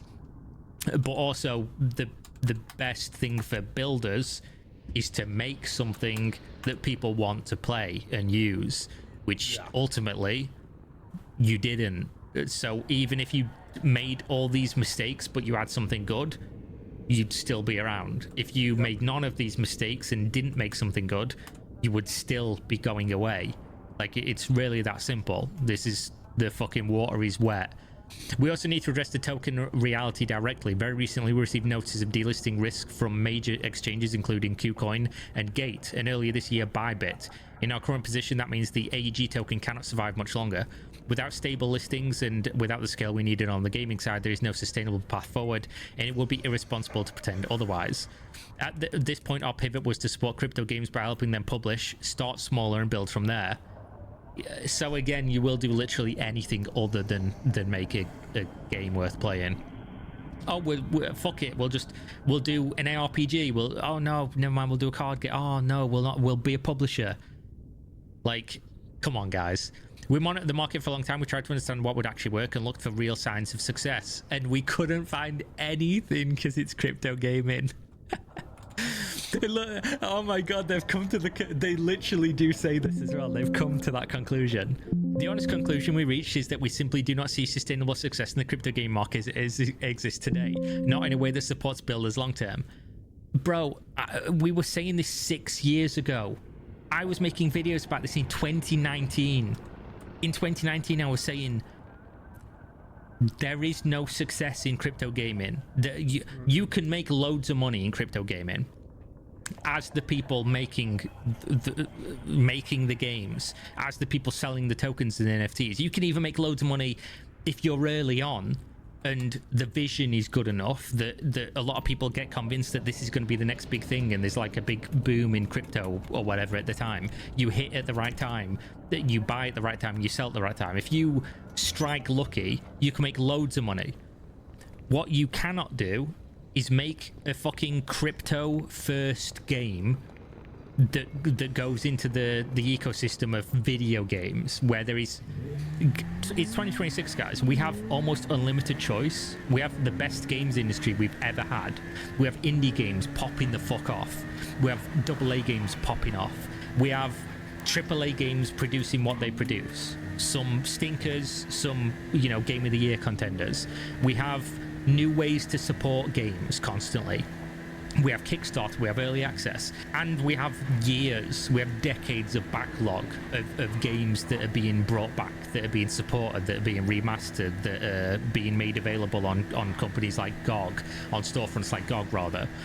We have the best industry we've ever had, and you're telling me you're going to bring an inferior product with worse monetization into the best games industry in existence? Yeah. And what? This is going to work? You motherfuckers are delusional. You're delusional or crooks, criminals.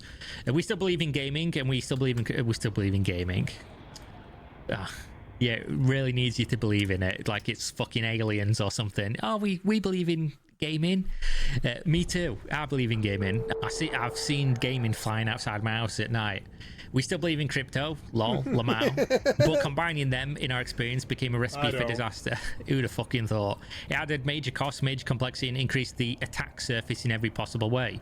When you do not have a massive player base, you still get the constant pressure, the constant exploits, and the constant bad actors, but you do not get the upside to justify it. We can only take so many hits before we lose stability. I mean, yeah. You make any game ever where there's some kind of profit, whether that be financial profit or like a feeling, a profit of feeling, like in terms of if you can hack to get higher rank in Call of Duty or whatever, even if there's no money involved, people will do it. If you can bot in RuneScape and sell gold and earn a living, people will do it. If you can do that in crypto and earn even more money, or steal actively, like robbing a bank from players or from the company making the game, of course people are going to do it. It's a recipe for fucking disaster. It's another vector by which you can look at crypto gaming as like something that can never succeed, because it just doesn't make any sense, does it? Recently, we've been hit more than ever. In the past week, we faced multiple hack attempts and one succeeded. Some of our members were affected. We're genuinely sorry. Watching our Discord and Telegram get bombarded daily with spam and fraudulent wallet draining links has been painful. It's not something any community should have to deal with. Welcome to crypto. Because of that, we're closing down the Discord.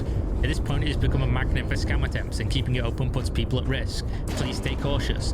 Do not click links. Yeah, all good information. I'm not going to read all the info for you, because presumably you guys are not crypto people in crypto Discords. We start with a transmedia vision. Now, before you start going, oh my god, it's woke, transmedia just means like multiple forms of media, like games, books, movies, whatever. Building games and stories in the same franchise. This will be a fucking Smash JT or a Grums video or something. dear. We later got the opportunity to take on an existing IP worth more than we could ever imagine, and we truly believe we could turn it into something special. But despite the work, the hours, the sacrifices we achieved, we never achieved the results needed to keep going. We want to acknowledge something that has been frustrating for the team. With the rise of AI, a lot of real work is being dismissed or labeled fairly. Bro, this is AI art, surely. Like, right? This is like every... I mean, maybe it's not. I've not ran it through the AI checker, but it just has that veneer about it. It has that sheen about AI art. Somebody can check me. Maybe I'm colouring a turd here and it doesn't need to be coloured. It's still a turd. But maybe I'm just adding, putting some sprinkles on a turd by saying that they're using AI. Maybe they're not. It's still a turd though, regardless. With the rise of AI, our team members work day and night the same way they have for years, putting genuine craft into what we built. Seeing that effort brushed off has been tough. To everyone who supported us, played, tested builds, gave feedback, shared our posts, blah, blah, blah. You deserved better. True and real. Did they ever release any kind of like gameplay trailers or anything? Like, look how dead the play to earn subreddit is as well. It's just fucking like one guy posting every so often, like, oh yeah, look at this game, and it's, oh, look at my YouTube video on how you can earn $6 per day. You just have to play 18 hours per day of this mobile game. Sony goes Web3 gaming, plans USD stablecoin to pay for PlayStation and Crunchyroll subscriptions. Fucking, alright then guys, good luck. There we go. I guess crypto gaming is as alive and healthy as usual, just shut down after shut down. I'm sure there's many such cases. Either way, thanks for watching. Hopefully you enjoyed, and I'll see you next time. Suggest content you want to see me cover, and check Gaming Subs, link in video description if you want to support my content. Use my code, get a discount. I'll get a kickback, win-win, and I'll see you next time. Stay safe. We're out. Peace. I'm so sorry. I know it's probably not me, but also maybe it is me. Every time we go on holiday break, just craziness happens in the world. But with this being the first Philip DeFranco show of 2026, we are now officially on our everyday grind. I will see you every Monday, Tuesday, Wednesday, Thursday, and starting Sanctum Universum Pilgrim.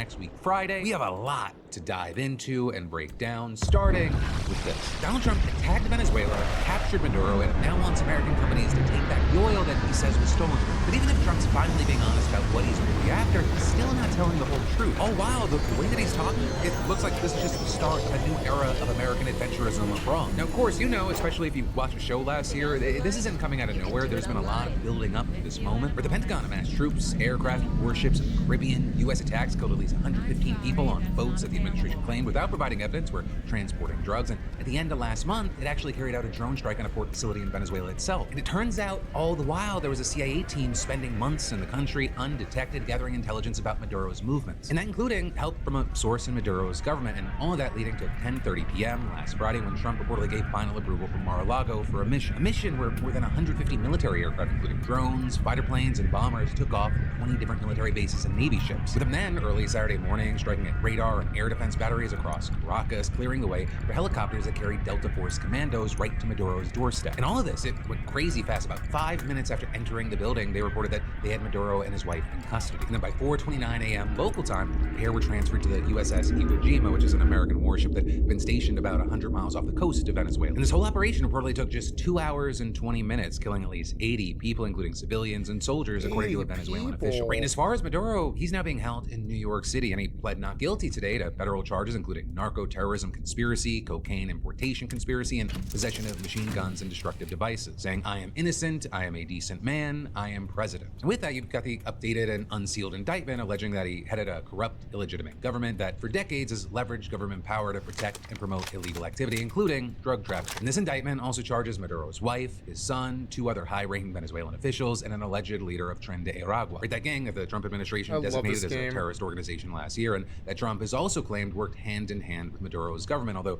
notably, U.S. intelligence agencies have said otherwise. Right, there is reportedly evidence that Maduro has benefited from the drug trade to stay in power, including by using profits from drug trafficking to secure the loyalty of military officials and leaders in his party. But experts have said there's little evidence that Maduro or Venezuela had a role in the drug trade that directly contributed to overdose deaths in the United States. Right, fentanyl, which Donald Trump was always talking about, it's almost entirely produced in Mexico using chemicals from China, and Venezuela really plays no role in its trade. In fact, if you actually look into it, when you compare, Venezuela is not considered a major drug producer at all, or with experts often calling it a minor cocaine transit country, with most of the cocaine also flowing through it, heading to Europe, not the United States. So one of the big things with that, what it points to, is that this was really never about drugs, and I think we always kind of knew that, and even Trump, he's barely held up that charade. Right, Trump has made it very clear that his primary interest is oil. We're going to have our very large United States oil companies, the biggest anywhere in the world, go in, spend billions of dollars, fix the badly broken infrastructure,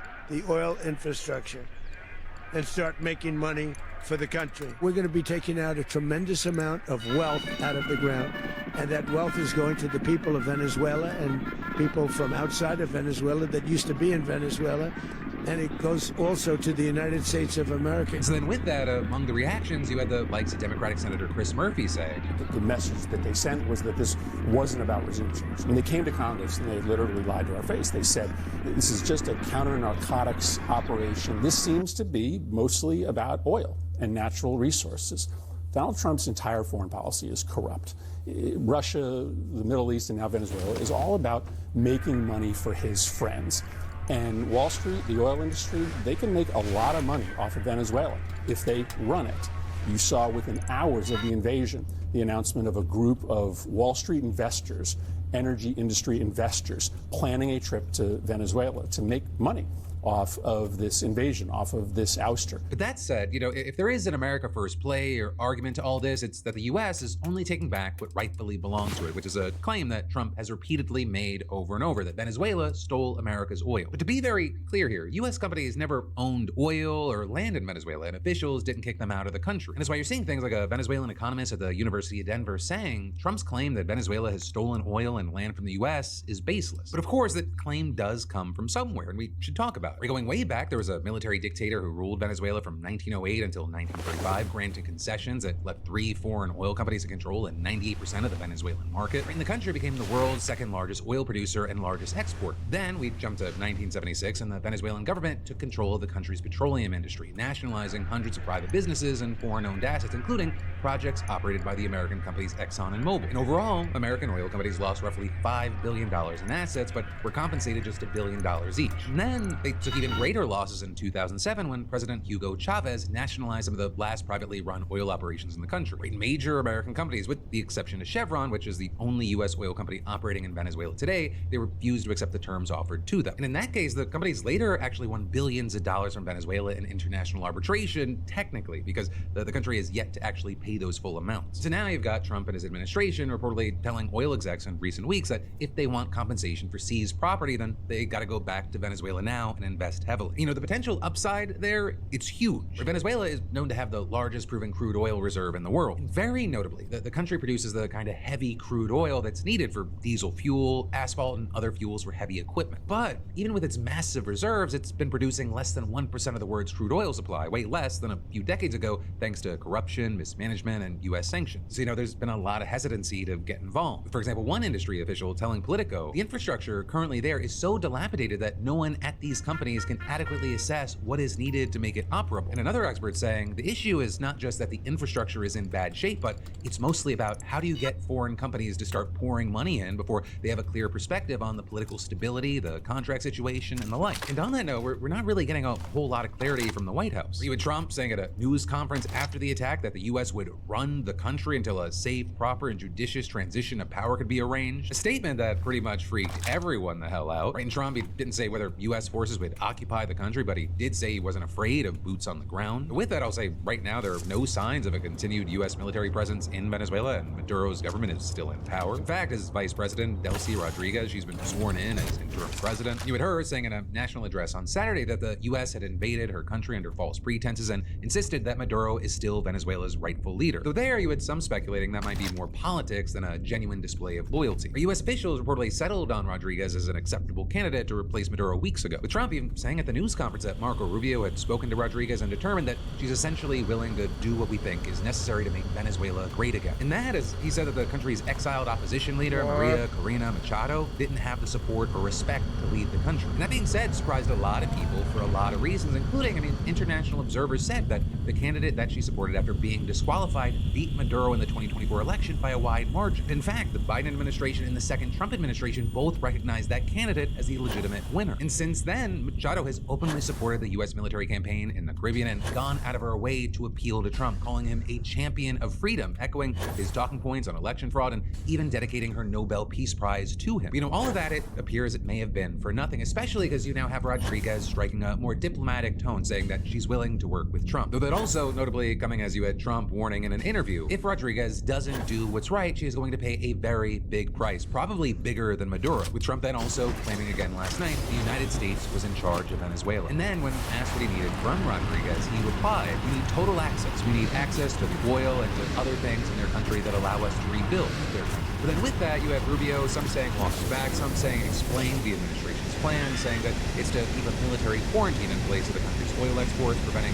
oil tankers on a U.S. sanctions list from entering and leaving the country. The Venezuelan government would likely have to open up the state-controlled oil industry to foreign investment, likely giving priority to American companies in order for the quarantine to end. For now, there's a lot of unknowns. Like, what will the continued response be from Venezuelans, both in the country and abroad? Well, you had a lot of people celebrating the end of Maduro. You have a lot of people going, well, isn't this the same regime? Though also, it's going to take time to see how stable and how compliant the Venezuelan government's going to actually be, and if it'll be enough to reassure U.S. companies. Also, in the meantime, you have many asking, well, what are the international reactions here? What are the potential ramifications that go beyond Venezuela? Well, there you've had France, Germany, Mexico, Brazil, China, Russia, Chile, and Colombia condemning Trump's abduction of Maduro. You also had people like Senator Mark Warner of Virginia, the top Democrat on the Senate Intelligence Committee, making some points that we've heard from a lot of people, saying that efforts by the U.S. to prove it's no longer a colonial power in the Americas has been all thrown out now, saying that Trump's actions could potentially turn the whole region against us, and then also arguing that the administration's aim of dominating the Western Hemisphere, including forcibly seizing leaders in the region, could spur China and Russia to try to do the same in their perceived spheres of influence. Saying there's an extraordinarily high risk that adversaries around the world will use the same theory of the case to act with further impunity. And that's an interesting case to hear out, especially because you have Team Trump suggesting that Venezuela may be only the first country on this side of the globe that he takes action against. In fact, just in the couple of days following the operation in Venezuela, Team Trump has pointed to several countries as the possible next target, including Greenland, Colombia, and even Mexico. Trump again reigniting his previous threats to annex Greenland, despite all the pushback he received from Greenland itself. Denmark, the first time he brought it up. And with that, you had Trump telling reporters on Air Force One on Sunday, We need Greenland from a national security situation. It's so strategic. Right now, Greenland is covered with Russian and Chinese ships all over the place.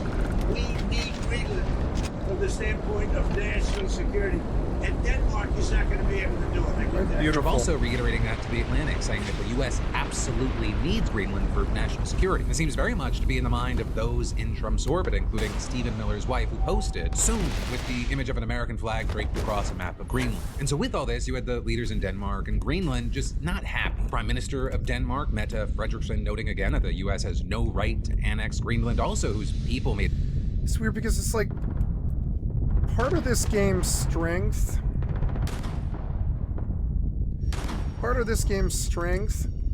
is it's got a lot of detail in small places. Like, look, hard target, 50 caliber mag. There's a safety and a fire switch with a red trigger. Really warns you where it is. Lock. It's a Hybetech hard target sniper system with a kill point. Like, oh shit, the fuck was that? Oh yeah. Oh, did I take your gun, buddy? No. Oh no, you picked it up. You picked up this gun. Well, I mean, that doesn't bother me. Yeah, pick up that gun.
flashlight is so fucking bad.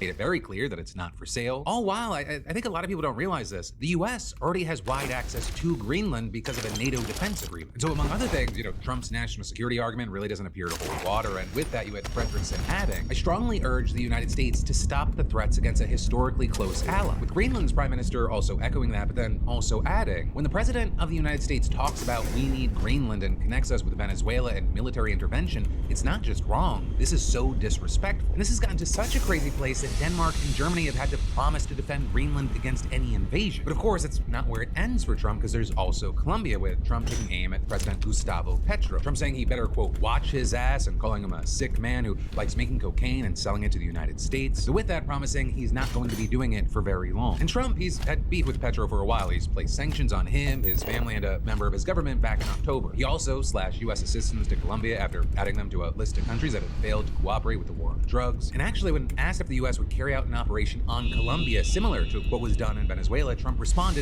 it sounds good to me. Though again, that is not where it ends, because we have to talk about Cuba, with Trump telling reporters, I think Cuba is going to be something we'll end up talking about because Cuba is a failing nation right now. And there, specifically, he said that Cuba's economy, which in part has already been struggling thanks to a years-long embargo from the U.S., is only going to get worse now that Maduro is out of the picture. Because Maduro provided Cuba with subsidized oil in exchange for Cuban security, helping him maintain power. But you also had Trump saying to Fox News that he doesn't think that the U.S. will need to take action in Cuba because, quote, I think it's just going to fall. It's going down for the count. Though, I will say that it didn't stop Secretary of State Marco Rubio, whose parents fled from Cuba, from saying that the Cuban government should be, quote, concerned at least. Additionally, I'll say it's worth mentioning that Trump has threatened to take action in the Middle East as well. And specifically there, he exchanged threats with top Iranian officials over the way that the government's handling protests about the plummet in the local currency, saying that if Iran violently kills peaceful protesters, that the U.S. will come to their rescue. Though with that, we are seeing reports of dead there, so we'll see if Trump does something with that. But then finally, that brings us to Mexico, with Trump telling Fox and Friends on Saturday morning something's going to have to be done with Mexico, and saying that Mexican President Claudia Sheinbaum is allowing the drug cartels to run the country. She's very frightened of the cartels. They're running Mexico, and I've asked her numerous times, would you like us to take out the cartels? No, Mr. President. No, please. So we have to do something. There's something of note here. Most of the countries that we've talked about, they've denounced the operation in Venezuela and the abduction of Maduro, with officials from Mexico, Cuba, and Colombia all arguing that Latin America and the Caribbean are peaceful, and describing the U.S.'s involvement with Venezuela as, quote, cowardly, criminal, and treacherous. Also, here at home, we've seen many Democrats and some Republicans in Congress outright condemning the operation. Some, like Senator Tim Kaine, looking to force votes on preventing what Chuck Schumer called a humanitarian geopolitical disaster. With all that said, one of the big key things here is that none of this is over. This is just the start. And I say that to everyone, not just the people who are doing like a George Bush cosplay on the aircraft carrier with a Mission Accomplished banner. We're gonna have to keep our eyes on this for the coming days, weeks, months, and maybe even years. Especially because it seems like we're hearing very, very different things from Donald Trump and Marco Rubio at times. But for now, with all this, I'd love to know your thoughts, your reactions, and maybe even some of your predictions. I mean, what a way to start the new year. And I've got more for you in just a minute, but first let me say, if you're running your business, it feels like you're playing whack-a-mole with deadlines, you need today's sponsor, Odoo, the all-in-one business software that stops the chaos before it whacks you. See, Odoo, it gives you a full suite of integrated apps, CRM, sales, inventory, project management, accounting, all talking to each other like adults work. Less chaos, more control. No tab hopping through a dozen tools.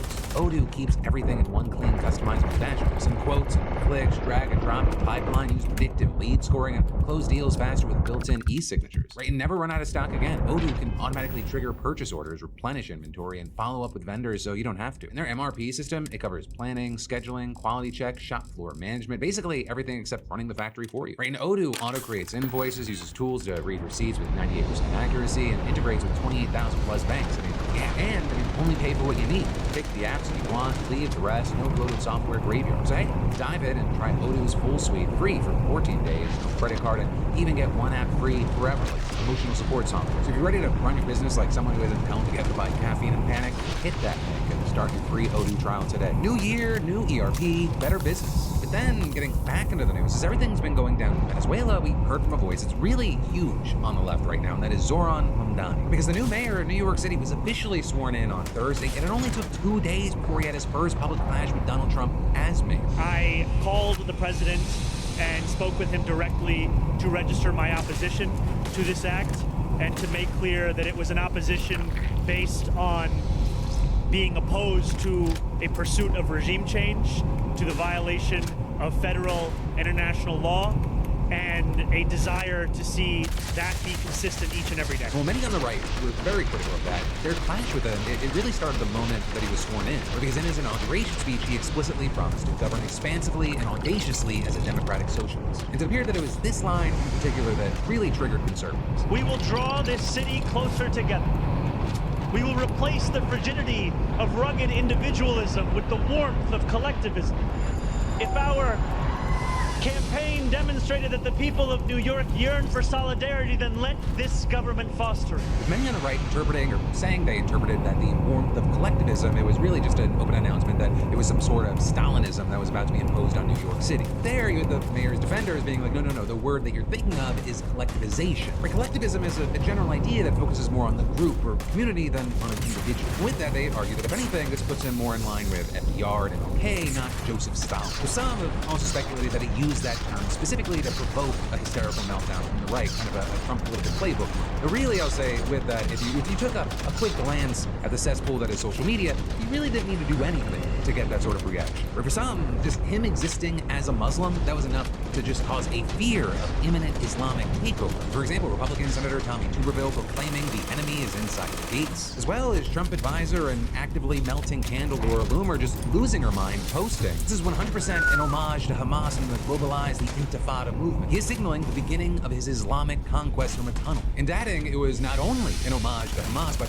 it's also an homage to our first Muslim president who was also born in Africa, Barack Hussein Obama. Though to be clear, in putting her Obama derangement syndrome aside, the tunnel that Mamdani was inside of when he got sworn in is a historic decommissioned subway station that's beneath City Hall that's known for its gorgeous architecture. And in fact, you had Mamdani telling Streets Blog NYC that it was a physical monument to a city that dared to be both beautiful and build great things that would transform working people's lives. But still, you had Loomer and the like continuing her fear-mongering, boosting nonsense about an Islamic fifth column led by the Muslim Brotherhood that's executing a long-term plan to take control of Congress, even going as far as to say it should be illegal for Muslims to hold office in America. But, you know, putting the screeing of some bigots aside, we should also talk about what he's actually done so far as mayor. Right there, we'll start with his executive orders, which have been described as kind of a bit of a thorny trap, because you see Eric Adams, he signed a bunch of them on his way out, and on his first day, Mamdani could either reaffirm them, revise them, or rescind them. Mamdani went with option number 3, though I will say with one little caveat. Mamdani rescinded every order that Adams made after September of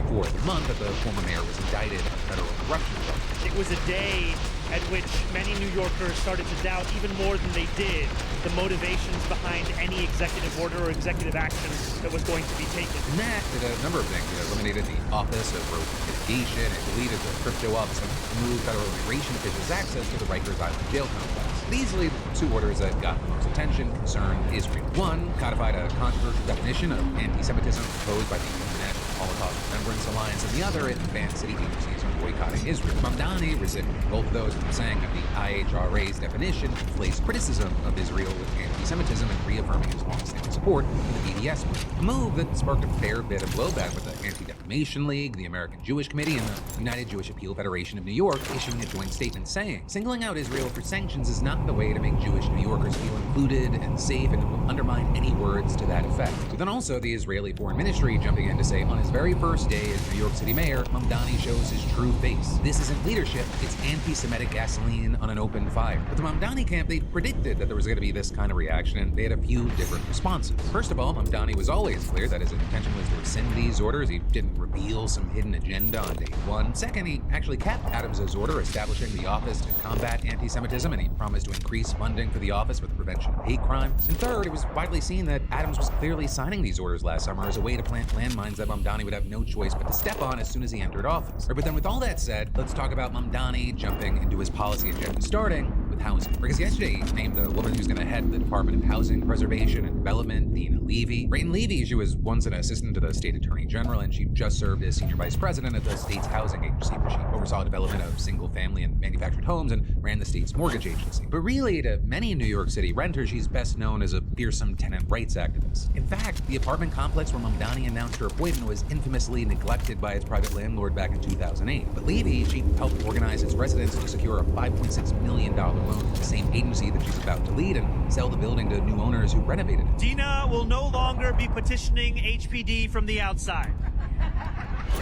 She will now be leading it from the inside, delivering the kind of change that can transform lives. It's now Levy is going to be heading his effort to build 200,000 new affordable housing units over the next decade. And to that end, Mamdani created one task force that'll identify city-owned land for housing by July, and another that'll identify and remove barriers like permitting that slow down building projects. Also, Mamdani's administration will hold so-called rental rip-off hearings where tenants can come voice any and all housing-related grievances that they have. We will hold these rental rip-off hearings across all 5 boroughs within the first 100 days of this administration. I want these hearings to expose the ugly underbelly of our city.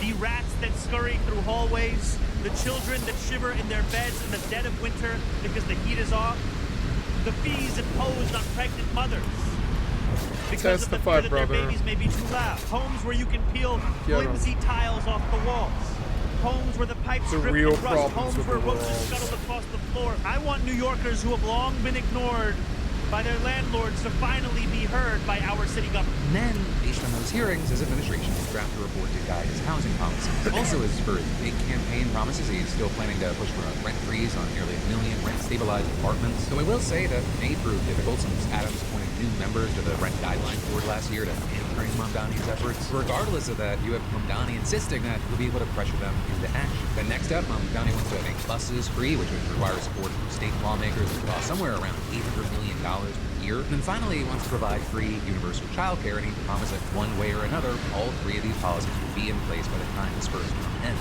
So we're ultimately in this position where it feels like everyone is holding their breath, supporters and critics alike, to see whether Mamdani can actually defy gravity in New York, or if he'll inevitably fall back to earth like past idealistic mayors. And then there's more you need to know, more we need to dive into in just a minute. But first, let me take a second to sponsor myself, because right now over at beautifulbastard.com, we are restocked with our signature collection and revamped prints. Right over the break, we were working with our manufacturers not only to make sure that the shirts and the hoodies, they were top notch, but also that the prints on them were even better. Really vibrant, longer lasting, even when you don't follow the washing instructions like I don't. So right now you can snag our new thriving gear. For me, it's a sarcastic wear, along with our emotionally exhausted line, God is testing me and I refuse to study, a silly goose in this economy, and even more. And to celebrate the new year, our first week back, if you use coupon code 2026 at checkout, you get 26% off. All, of course, at beautifulbastard.com. But then, getting back to the news, right, more news you need to know. A Paris court is handing out jail time to people who falsely claimed that France's first lady was a man. Right, 10 people were just found guilty of cyberbullying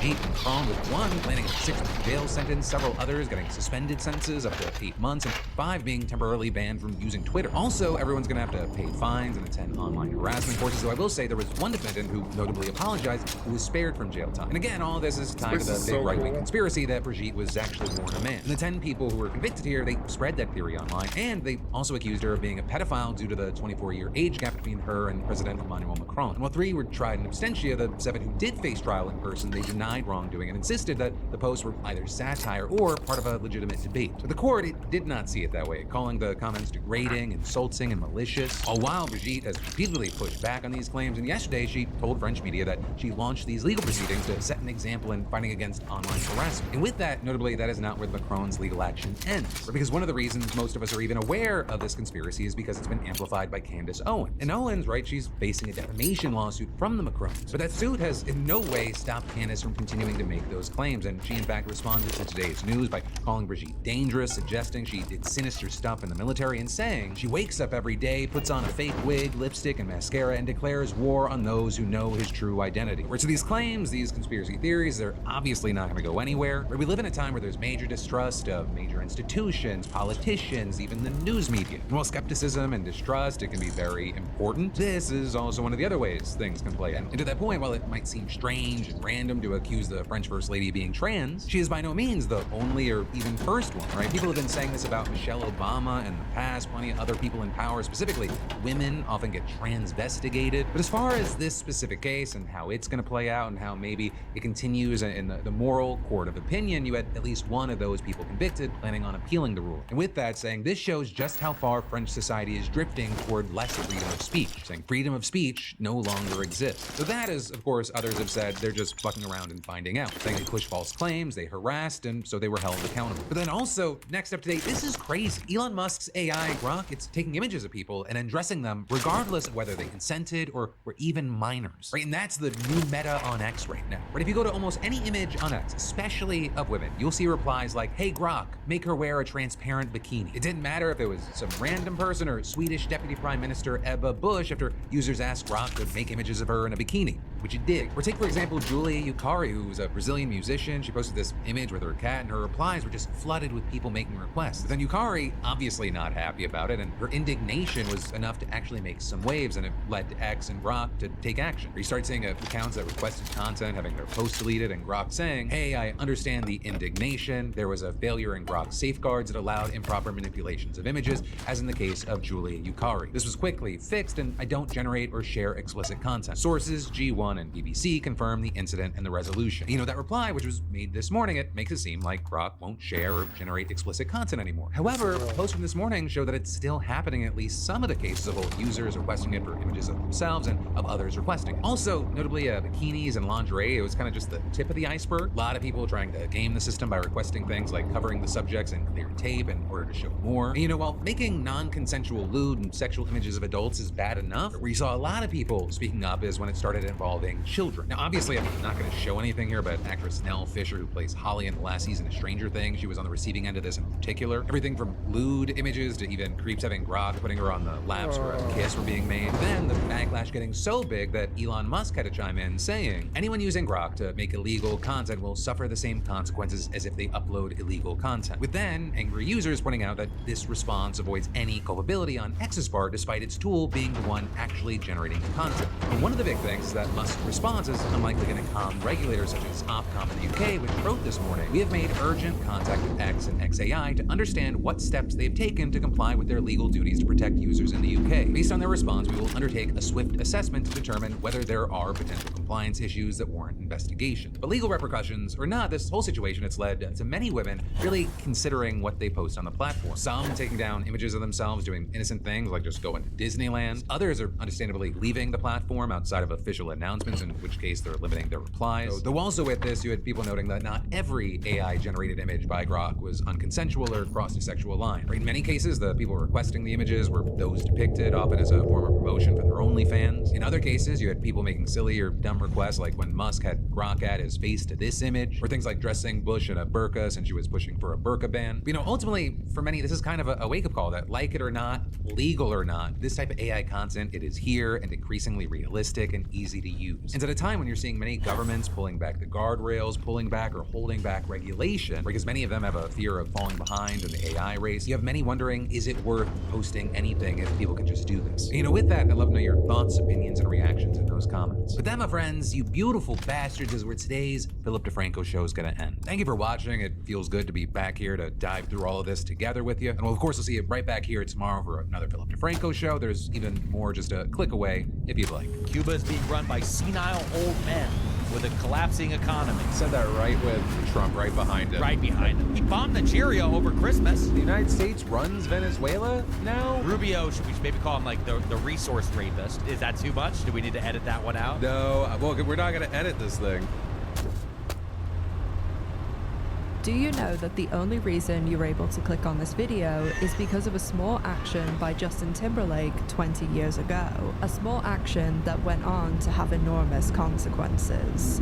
Do you know that the only reason you were able to click on this video is because of a small action by Justin Timberlake 20 years ago? A small action that went on to have enormous consequences. In 2004, at the end of the Super Bowl halftime show, Justin Timberlake tore Janet Jackson's costume and exposed her chest live on television to 90 million people.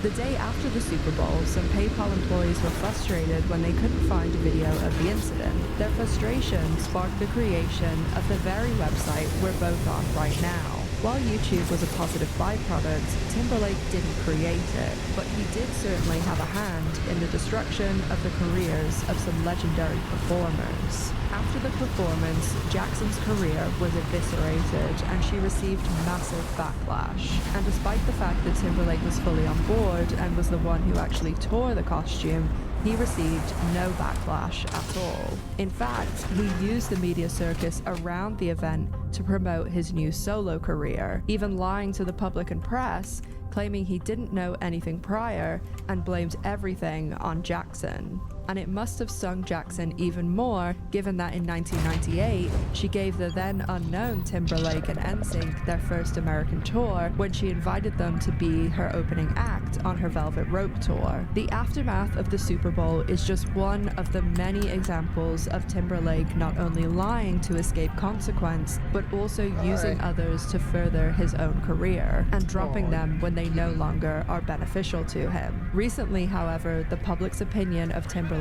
has taken a dramatic turn, and all of his behavior has finally caught up to him. People are not only calling Timberlake out for his current day awful behavior like drunk driving, but they're also looking back at past controversies and seeing them in a whole new light. And there is so much more to this story, involving shocking revelations, the FBI, Star Wars, scores of celebrities, shady government involvement, some stories you've never heard before, and the largest Ponzi scheme in US history. So that's what we're going to be discussing today. The controversies of Justin Timberlake, from the fraud and scams that funded the beginning of his career, how he betrayed his fellow NSYNC members from the very beginning, everything to do with Britney Spears and his treatment of her, his that weird, horrendous waspy, behavior old, behind the fat scenes, white guy, like around all these like 18-year-old kids.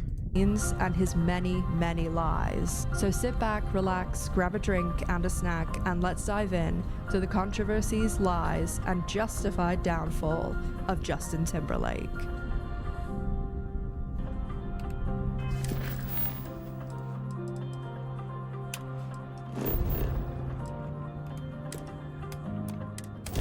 So before we get into the current day controversies of Justin Timberlake, the DUI, the revelations in Britney Spears' book, his horrendous behavior behind the scenes, and much more, we need to look back at Justin's past controversies because his behavior is very much a pattern. While there are many people out there who don't know anything about Justin Timberlake, my audience is primarily millennials and older, so I'm sure nearly all of you know the story of Justin Timberlake. That he was born in Memphis, that he did many pageants as a child, winning thousands of dollars regularly.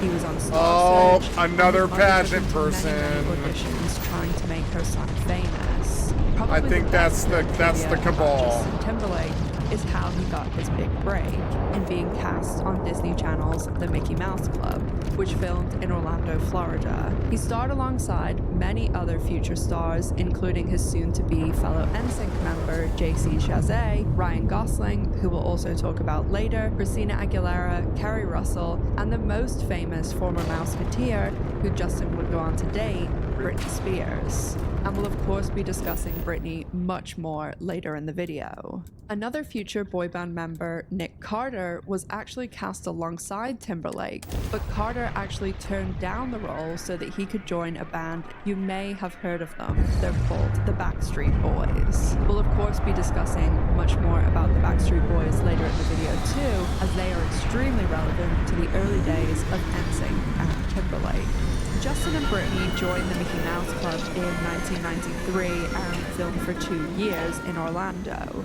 The show was actually cancelled in 1994, but it did air until 1996 due to the way they filmed the episode in large batches back to back. After the Mickey Mouse Club was cancelled, Justin Timberlake's mother, Lynn Harness, went searching for her son's next big break. He did spend some time after the show writing songs with his former and future collaborator, JC Chazé, and in 1994, he got a phone call that brought him right back to the Sunshine State. Justin and his mother had received a call from a Universal Studios employee called Chris Kirkpatrick. Kirkpatrick had called Timberlake to offer him a spot in a group that he was putting together. Chris had been actually approached himself by another man who had been impressed with Chris's voice and had pitched him a proposition. The man told Chris that if he could put together a vocal group, the man would fund it. He laid down a few guidelines for Chris to follow. The group should be all young, they should all be guys, they should all be good looking, they should all have excellent voices, and preferably they could dance or at least be taught to dance. And the group should be made up of 3 or 5 members, preferably 5. The man told Chris, follow these guidelines, bring this group to me, and I will make you stars. I will invest in you. I will help you quit your jobs, rehearse, give you somewhere to stay, pay for singing, dancing coaches, studio time. I will pay for equipment, for your records to be pressed. I will sort it all. Chris asked the man why he wanted to do this. Well, I've done it before, he said. I already have a successful group, and they're so successful that I just know someone is going to copy it. Someone's going to make their own group that's going to come in and be my group's competition. I made Coke. There's going to be a Pepsi around the corner. So I figured, what if I made the Pepsi too? Chris asked the man what the name of the group was. He turned to him and said, you've probably heard of them. They're called the Backstreet Boys. So there's a lot of different stories about the creation of NSYNC because some stories have changed over time and there's some things that people say that contradict things that other people say, but we're just going to go over some of the important context that was happening around the band's creation and also around their first couple of years because it is important for what we're going to talk about later on in the video, and it is also important to talk about their manager, Lou Pearlman, who is a deep dive in himself, but he is a massive fraudster. So this was all going on at the same time that NSYNC was forming and going through their initial rise. So as I said, Lou Pearlman, who was their manager, ends up recruiting Chris Kirkpatrick from Universal Studios. He ends up calling Justin Timberlake. Justin ends up asking JC to join the group because he knew him from the Mickey Mouse Club. And then they end up bringing in Joey Fatone, who Chris knew from Universal. And then they get their 5th member, who also worked at Universal at the time, Jason Galassis. And you may think that's wrong, that's not the 5th member of NSYNC, but he was the original 5th member. There was another member called Brody, who I don't really know anything about apart from JC refused to join the group unless this Brody guy was removed from the group. I only know about him because he's mentioned in some of the court documents that we're going to get into, and the court documents are insane. There's so much information in all of them, and I've linked everything with a very detailed timeline that took me days in the sources. So anything that I'm saying or any of the additional information is always in the description box and the pinned comment. So of course, Jason ends up leaving the group right as they're about to sign their contract. And I don't want to tell you quite yet why Jason left the group because that will be really relevant in a little minute. Although when Jason left the group, he did issue what would turn out to be a very prophetic warning involving their wealthy investor, Lou Pearlman. But as I said, we'll get into that in just a second. So they end up bringing in Lance Bass, and that's the 5th member. They're good to go. They decide on their name, which when they first sang together, they sounded in sync, and they choose the spelling of NSYNC because it actually was the last letter of all of the original members' name, and that's why sometimes they call Lance Lanston, because they'd use the N in Jason and not the E from Lance. No, that name was made up by Lynn, Justin's mom, and it's the last name, the last letter of all of our first names. Right. So yeah, that's why Lance is not really Lanston. But anyway. Right. Yep. Were you there then when Lynn came up with that, or when somebody first brought like, hey, NSYNC, this is going to be our name, or do you remember anything about how that was presented to you? Yeah, I remember actually being at the house and Lynn kind of coming up to all of us. And like, I don't know if we're watching a movie or something, or because we hung out a lot too. We watching some movie, I forgot what it was, but I think she came up and said, hey, I have a great idea for the name. She presented it to us, and it was like, wow, okay, that's an incredible idea. So they sign their contract. They are all being funded by Lou. He is paying for accommodation for Justin Timberlake and his mom, and they also have houses where they all live together at one stage, and Lou's paying for dancing and singing lessons, and they're just trying to make this work, rehearsing really crazy hours. And this is in Orlando, and a lot of their rehearsal is taking place in big Olymp storage places, so we'll get into why that was in a second. But it's hot, obviously. As someone who lives in Florida for over half my life, yes, it gets really hot there. So they're trying to make this work. And at this time, Backstreet Boys is really starting to get notice and get out there with their songs and everything.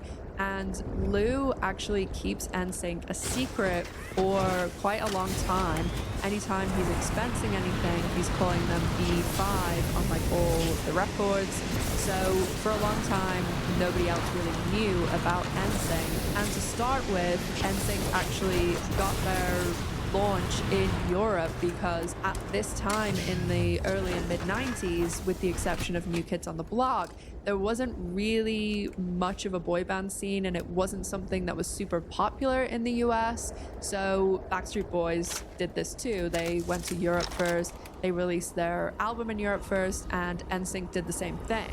So at this time, they're not making any money because Lou is paying for everything, but all of them have quit their jobs to really focus on trying to make this band work.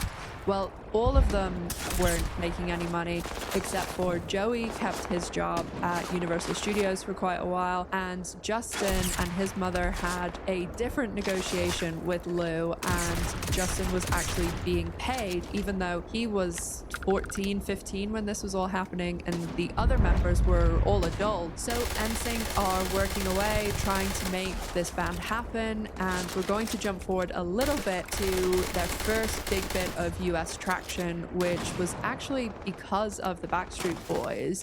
The Backstreet Boys were supposed to do a Disney concert, and they had to pull out because they were very burnt out, but mainly because one of the members, Brian, was getting open heart surgery, and he obviously needed time to recover from that. So NSYNC ended up stepping in for the Backstreet Boys, and this was definitely the moment that they started their upward trajectory, because this concert was very successful and the Disney Channel aired it on repeat for weeks afterwards. So NSYNC really started to blow up after this concert. So things are going really well for them. You know, they're selling their music, they're doing concerts, they're interviewed, magazines, merch, all of those things. And they actually hadn't been paid yet for everything that they were doing. And their manager, Lou Pearlman, was hyping up their check presentation, which was basically, he was keeping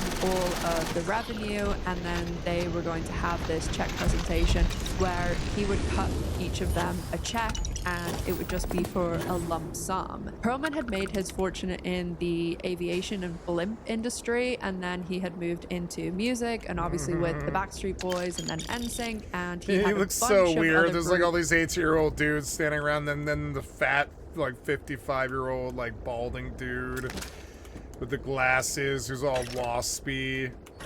And he's like trying to stand, he's like, I'm one of the boys, and it's so fucking creeper and weird. It's like, yeah, I mean, I guess managers kind of are like that. But couldn't it have been like one of their friends? Couldn't it have been like one of their 20-year-old friends? Wouldn't that have been cooler? Wouldn't that be a better manager? Somebody young like them? It's like a go-getter trying really hard, you know, in college for becoming a manager or whatever. I'd rather it was somebody their age. Groups that some we'll talk about in a second, and he was really, really wealthy. He had this massive, massive mansion where a lot of the, not just Backstreet Boys and NSYNC members lived, but lots of his group members lived, and he had, you know, Rolls Royces and all these fancy cars and boats and everything, and he just was one of those people too that lived very lavishly. So he used to take them to super fancy dinners at these hard to get into steakhouses, and that is what he did for the check presentation. He took them to this restaurant and handed out the checks, and a lot of the members of the band and their parents have spoken about this check presentation in the documentary on YouTube, actually, called The Boy Band Con, and I'm going to touch on a bit of the stuff that's covered, but mainly I want to point out things that they very much glossed over in The Boy Band Con, or they didn't talk about at all.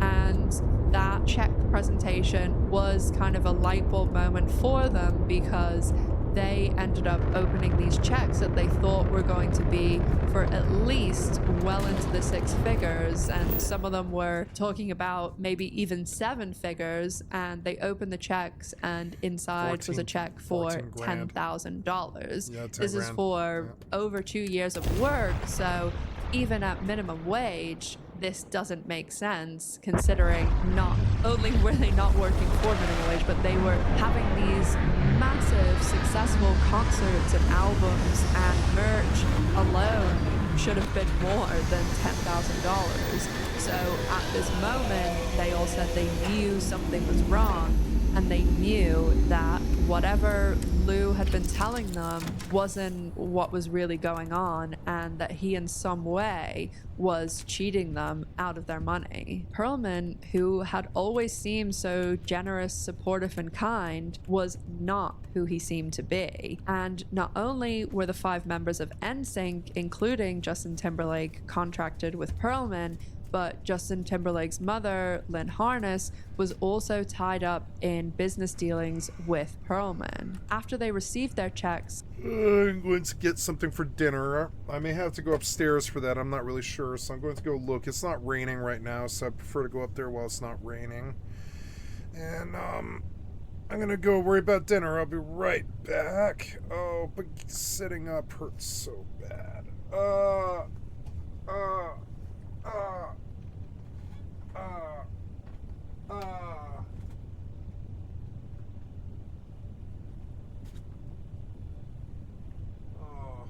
I'm hurt, kitty. I'm hurt. Let's stop. Stop this.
balls. We'll have like a snack right now. I forget the name of what I'm having. Vegetable biryani or something.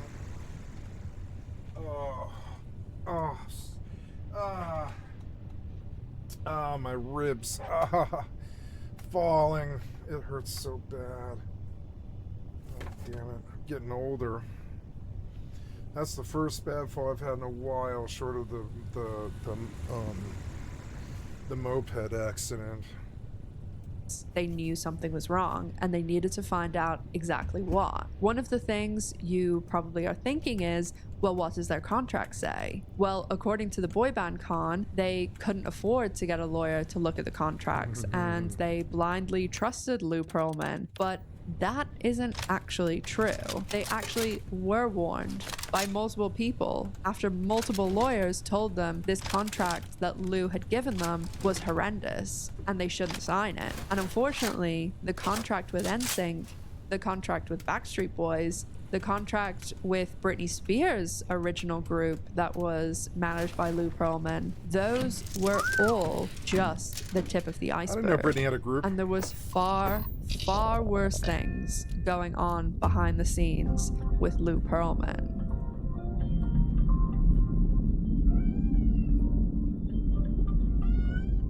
What, kitty, what? So I know we're getting a bit into NSYNC lore here, but I do think it's important context for later, so I just want to wrap up what ended up happening with Lou Pearlman, because everything that went on during this time period very much laid the foundation for Justin Timberlake and who we see today with the DUIs and his treatment of other people, how he uses them and tosses them aside when they can no longer benefit his career or benefit him financially. And that is especially prominent when you look at how he treats real, regular people that he comes in contact with for work, on sets, that sort of thing, because he allegedly is an absolute nightmare to deal with, and we will be going into some details about that in a second. But I do just want to wrap Eminem talked a lot of shit about him.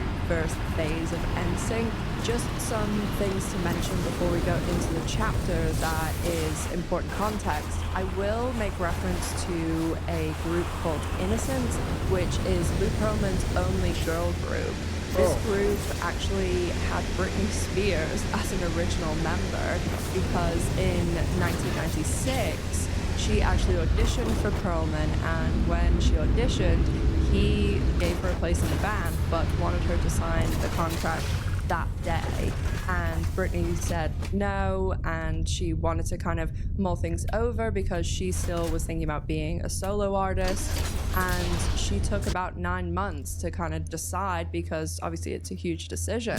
And of course, as we know, she didn't end up signing with Pearlman, and in the summer of '97 she told Pearlman, I don't want to be in the group anymore and I'm gonna go in another direction. So then she ended up later that year, of course, signing and doing Hit Me Baby One More Time, and the rest is history there. But we will be talking much more about Britney in a few minutes because we're going to get into the whole peak of Justin and Britney and everything that went on with their relationship and everything just in general about that. But they were the essence of like jock, douchebag. What do they call it? What did the incels call the Stacy? It's like it was Josh, blah. Chad, douchebag, Stacy, like cheerleader, and they were like the essence of it, and they made millions off of it. And at the time, I hated it. We were the punker, skater, raver people that were like the counterculture to these idiots. And there were periods in my life where it would have been a serious party foul if you put Britney Spears on and where we were. I remember one time I actually did puke. It was late at night. I drank whiskey and beer at some fucking party, and it was like 3:15 in the morning. And I drank too much, and somebody put on Britney Spears at like 4:05 in the morning, and I was like, why is Hit Me One More Time on? I hate this song. I hate this B word so much. Why? I'm sick and I'm too drunk. Why is Britney Spears on? And I puked all over the floor. And that was one of the most embarrassing things I've ever done. But I was doing fine. I was sleeping. But then suddenly, like somebody turned on, hit me one more time at like 4:05 in the morning. You can't sit here and yell, Kitty. I'm gonna put you in the bedroom if you do. Stop it. Nope. I can't help it that you're bored. I'm sorry. To the bedroom. Yep. Nope. Nope. Nope. You're being a bad kitty. Come on. I don't care. I constrain you to the bedroom. You can't get out. Sorry. Spoiled kitty.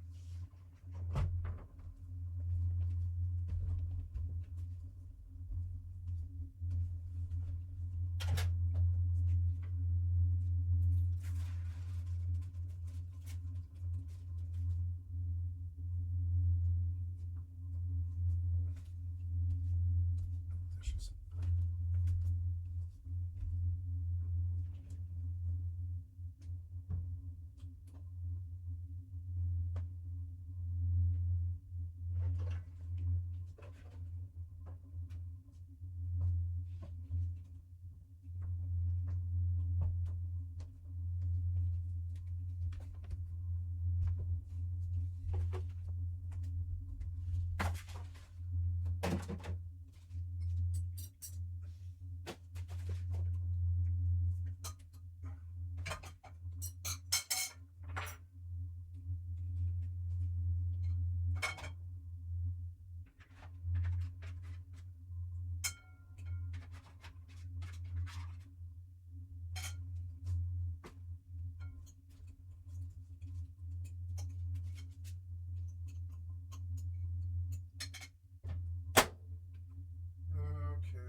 Okay, so I have tikka masala for, this is essentially lunch for me.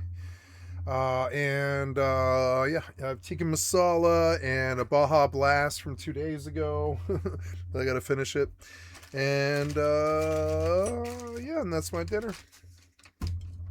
There's also another member of Innocence that I wanted to mention because she'll come up in the chapter, and that is Nikki DeLoach. She actually was also a Mouseketeer in the Mickey Mouse Club with Justin and Brittany. So she's featured in the Boy Band Con, which again is the documentary on YouTube that Lance Bass produced. Also, the executive producer was a guy called Johnny Wright, and Johnny is the former NSYNC and Backstreet Boys manager. He was very involved with Lou Pearlman's bands and Lou Pearlman. Johnny actually even managed Britney at one point, Janet Jackson, and he was brought in by Pearlman because he was managing New Kids on the Block. And Johnny was very involved with everything that Pearlman did in the music industry. These like fat guys from in their 50s, they like sit in their office and they call up concert venues and it's like, I represent Britney Spears and you're breaking my balls here. I need you to cut me 10% more on these ticket incomes for that day. And then can you put me in touch with the vendor? We're not sure they're going to put her face right up there where we need it or whatever. And that's the shit that they do. And it is a job. It is a job. It takes time and effort. But then they charge like 90%. Industry, because obviously Pearlman like didn't really know anything about the music industry. He brought Johnny in to do the actual like groundwork of being a manager, and Johnny also brought in his wife at the time, Donna Wright, and she was also both involved with NSYNC and Backstreet Boys as a manager. So it is important to remember. Look at her face. Like, her face looks so weird. These might be cultural elite weirdies. You know, they might be Freemasons or something. We don't know. Things not spoken about in the Boy Band Con, and it is because when you're talking about events or things that happen and the people that were involved in those events are the people making the documentary, they're going to obviously put things from their point of view. And there's that saying that I always mention in videos that you know, there's three sides to a story, person A's, person B's, and what actually happened. And they're obviously not going to put in anything that makes them look bad or look stupid or anything that puts them in a negative light. So a lot of the things we're going to talk about here were left out of the boy band con or may contradict some things in the boy band con because they obviously are trying to paint themselves in a certain light and make themselves sympathetic characters. And of course, anything that I am talking about that contradicts what they've presented is linked in the sources, and that does include everything with these lawsuits. So let's finish up the NSYNC lawsuit so we can get on to everything else. So when they had this check presentation, they knew something was wrong. They ended up bringing the contract to JC's uncle, who was a lawyer. And I remember when I watched the boy band con, I thought, why didn't you do that before if it was your uncle? And they do talk a lot about how they couldn't afford a lawyer and they were young and everything like that. And I totally understand. They were young, you know, everybody does dumb things when they're young, and or you're just even ignorant about how business and things work. And of course, also, we've all been in situations where we've been broke and there's things that we wanted to do or should have done or really would have been stupid not to do, but we couldn't do those things because we couldn't afford them. But my thought process before I found out all this stuff that I'm going to talk about, I even was thinking, that just doesn't sound plausible that 5 people, not one of those 5 people or their parents, because again, most of them are in their like late teens. Tikka masala with cumin and stuff was so good. I like these Indian cuisines. They're really good, and they're like $4 too. They're affordable, and they fill you up the portion. The portions are good because the ingredients aren't bad, and it's definitely a style behind these weird microwave Indian cuisines, but I'm into it.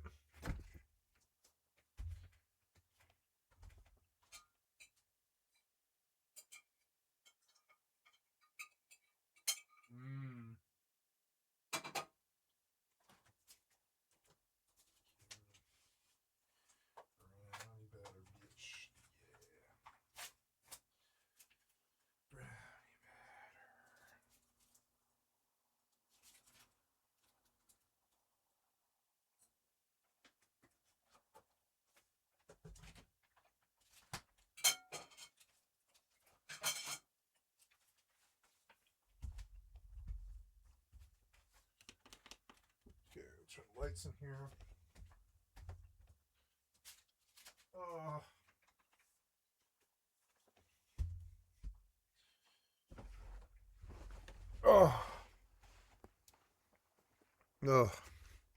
Early 20s, and nobody said, hang on a second, let's take this to a lawyer. So I did find that hard to believe, and it's because they did have a lawyer look at it, which we'll get to in a second, but also the fact that they're saying they couldn't afford it.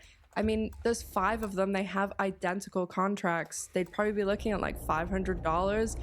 I would have thought they could come up with $100 each, especially considering for a Justin lawyer? Timberlake was just on the Mickey Mouse Club, and he also was in tons of pageants before this that had huge amounts of money that he won. There was one alone that was like $16,000.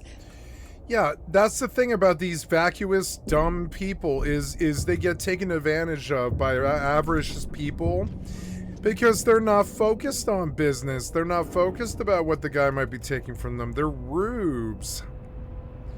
Look at what Britney let her own parents do to her, like, and all that. It's because these like showbiz people, they're kind of like rubes. They're beautiful people. They're breeders.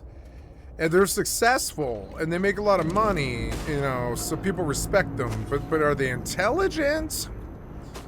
I wouldn't really know. I don't know if that's what the Chad Stacy crowd is known for. I don't know about that. They might be. Some of them probably are. Yeah, some of them probably really are. Even, you know, some of the rich people really are smart. But Usually, it's like the jock douchebag is dumb. Usually Stacy is dumb. And so, and this lady delivering the documentary, she would have been questioning contracts, but I think these sort of people are just dumb in general.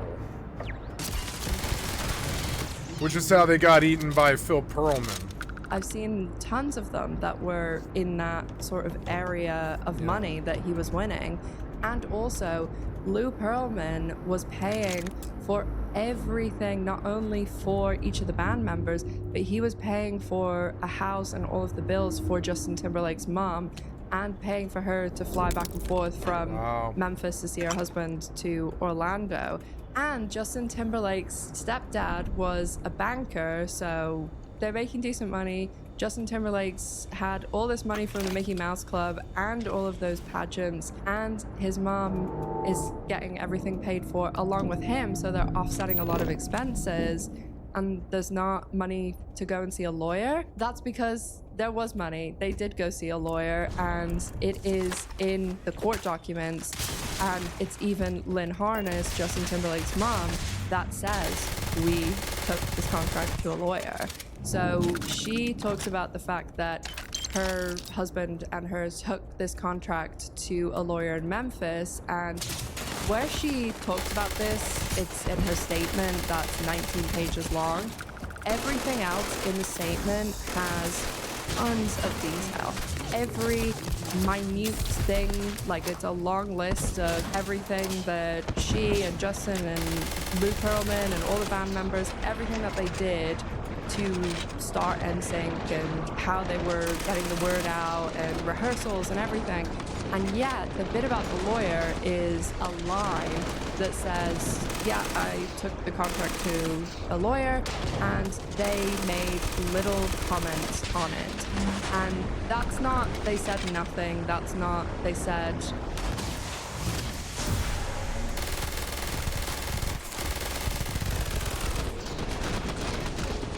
yeah, it's cool to sign it, but I do find it very interesting that everything else has all this detail, and yet she didn't say what the lawyer said, because little comment could be, yeah, sign it, it looks great, or it could be, this is a horrendous contract, don't sign it. So why was there no detail, and why is it this situation always presented as if no lawyer saw it? But we don't know exactly what the lawyer said. So we can't say exactly they were warned, they knew this was a bad contract. But we actually can, because there was another lawyer that looked at this contract. And if you remember a few minutes ago, when I was talking about the original fifth member, Jason, he actually left the group because of the contract.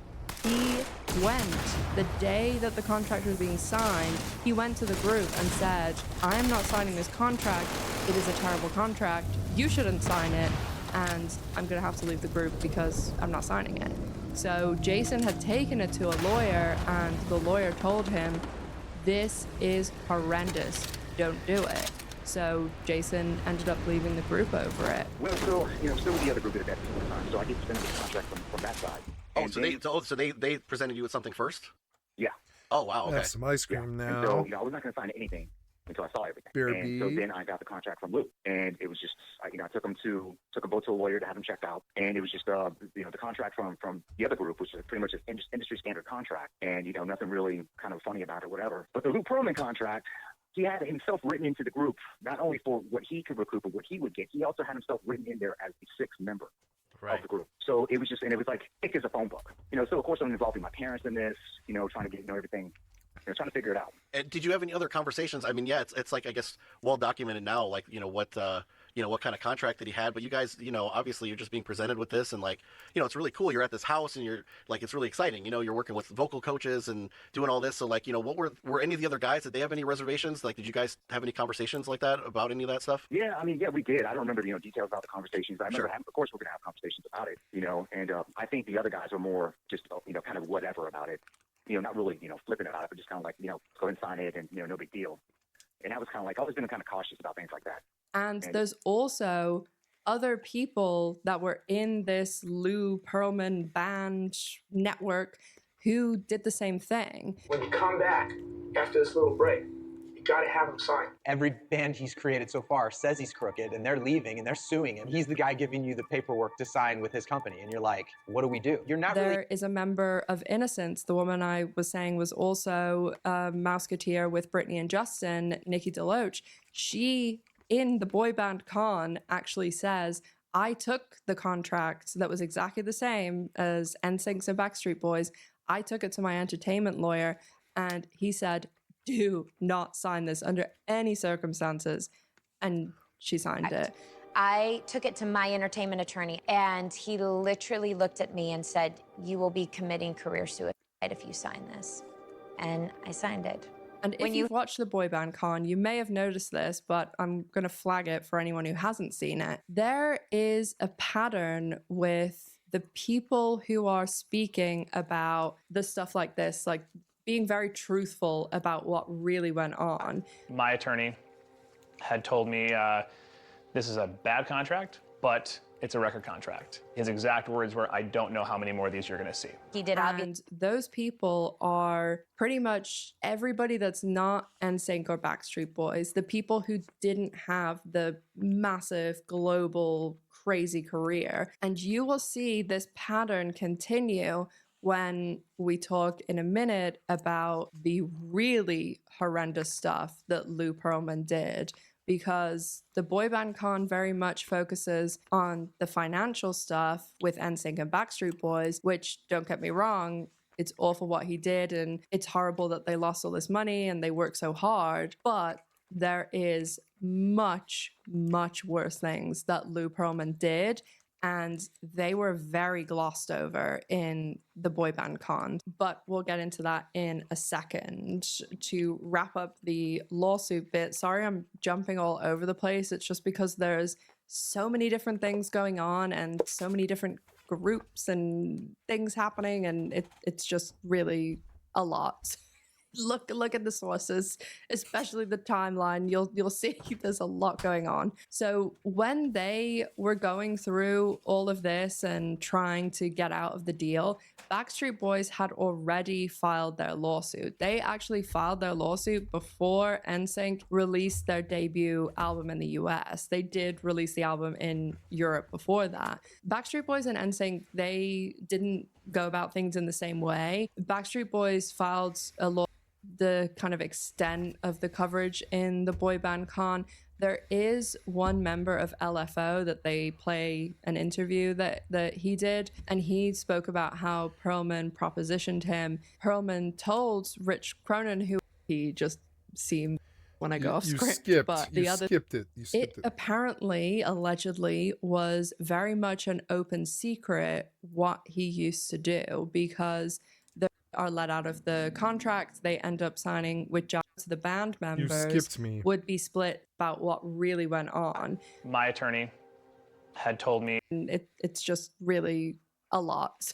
Look at the sources, especially the timeline. You'll see there's a lot going on. So when they were going through all of this and trying to get out of the deal, Backstreet Boys had already filed their lawsuit. They actually filed their lawsuit before NSYNC released their debut album in the US. They did release the album in Europe before that. Backstreet Boys and NSYNC, they didn't go about things in the same way. Backstreet Boys filed multiple lawsuits actually, but it was Brian that really kind of led the charge with this. And NSYNC, they instead found this loophole where Lou Pearlman had to sign them to a US record deal, and he only had like this finite amount of time to do it. And he had signed them to a German label, so that time was almost up, and he hadn't signed them to an American one. So NSYNC basically went to Jive Records, and they were just going to sign a contract with them and go ahead. So the fact that Pearlman found out about it and realized that what was going on, he ended up filing a lawsuit against NSYNC, and it was for $150 million. NSYNC countersued for $25 million, and the argument that Perlman made was he was NSYNC. It was his brand.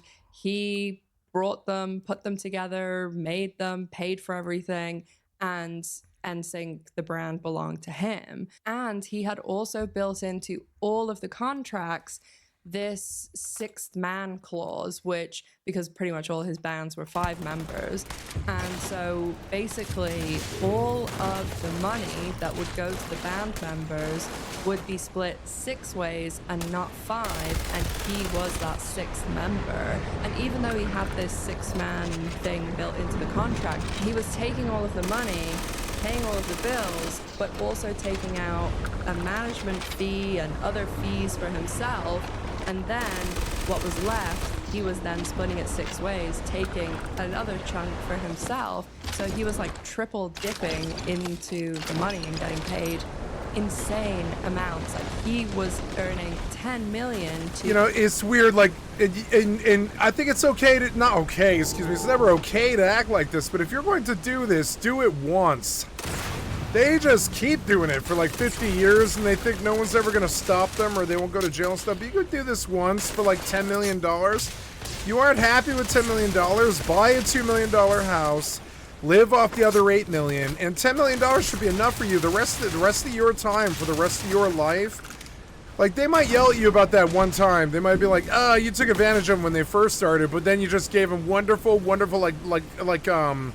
like the fifth Beatle. Who was that? Was that Brian Eno or no? Was it Epstein? I forget the name, but Brian Epstein. But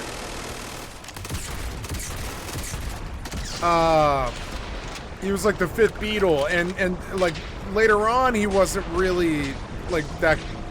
You know, he wasn't bad. He would, like, they loved him through the whole thing until he died.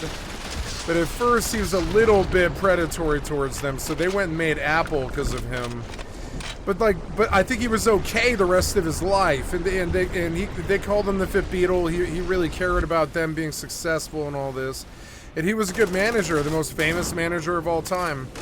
But I think early on you could just take $10 million from the band that one time, but then you start cutting them the best contracts in the industry. Then you get them the best gigs in the industry. And once you have your $10 million, so that you never have to worry again. Well, these guys go back and they double and triple dip for like another $20 or $30 million right out of the artist's pockets, and they rape them and shit like this too. And it's just like crazy. Like it's that greed. It's like once they see some way.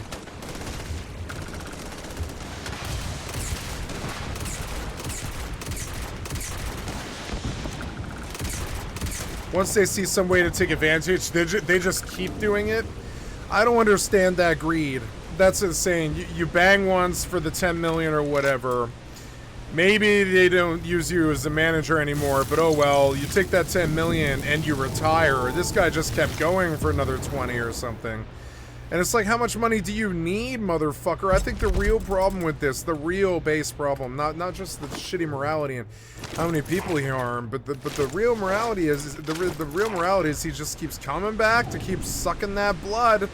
I drink your milkshake more and more and more until everybody around you is destroyed and fucked up and bald like Britney Spears.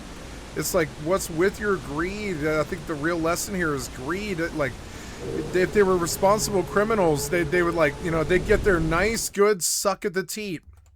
That's what I did as a drug dealer. I got a nice, good suck at a teat, and I was able to secure $30 grams or, you know, or cheaper ounces, you know. And once I got there, I was like, oh my God, I basically pay the same amount of money I do for meth as I do cigarettes, you know. And I was like, oh my God, I always dreamed of being able to do this. And it's like, man, I can get a gram for $15 or something like that, right? And if I buy bulk, and I was like marveling at it, I was like, oh my God, I could get an ounce for like $5 something. And I was like, that's 28 grams. Like, you know, and I was thinking about it and I was like, oh my God, that's like $15 a gram or whatever it is. It's insane. It's like, it like works out insane. And I mean, or it's depending on what the prices were, depending on when it was.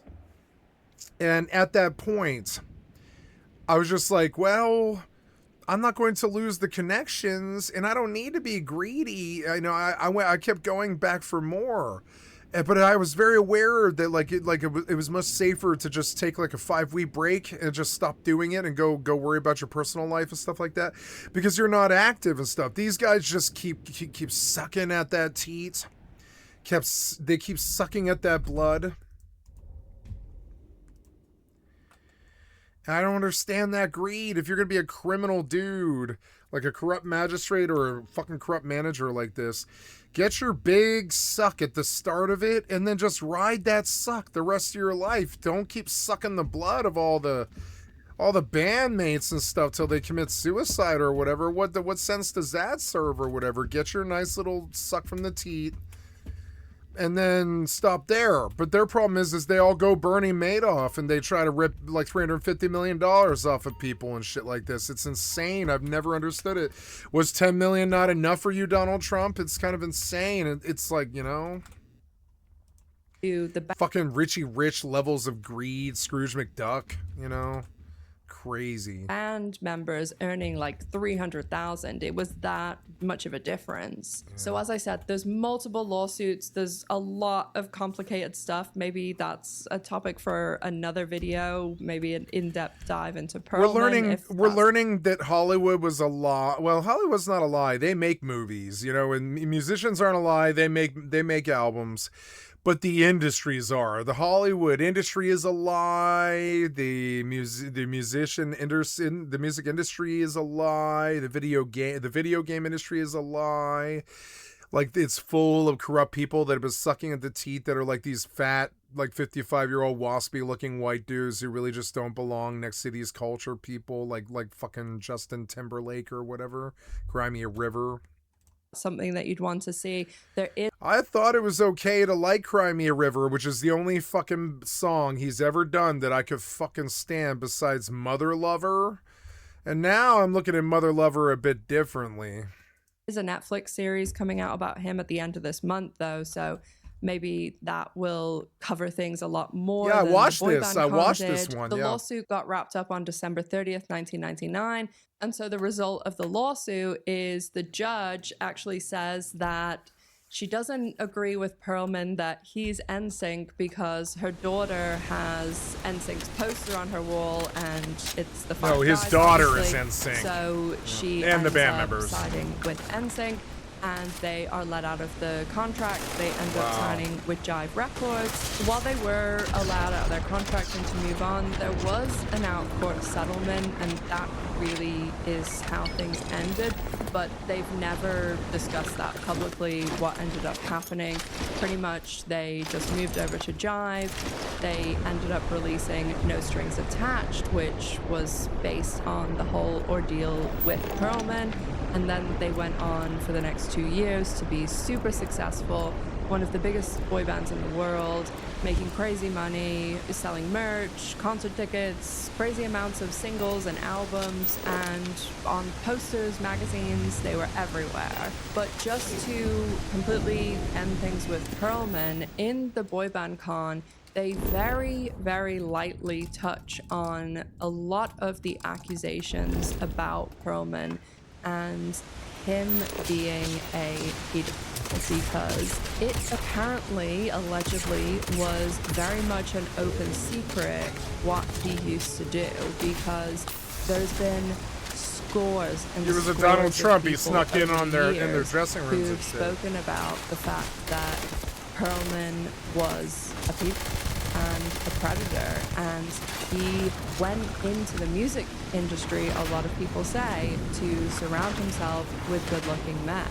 Hey guys, Editing Ash here. One thing that I forgot to point out is just how uncomfortable it is looking back on all this stuff and seeing how sexualized a lot of these boy bands were, especially when you consider how young the vast majority of them were, but especially Nick Carter and Justin Timberlake.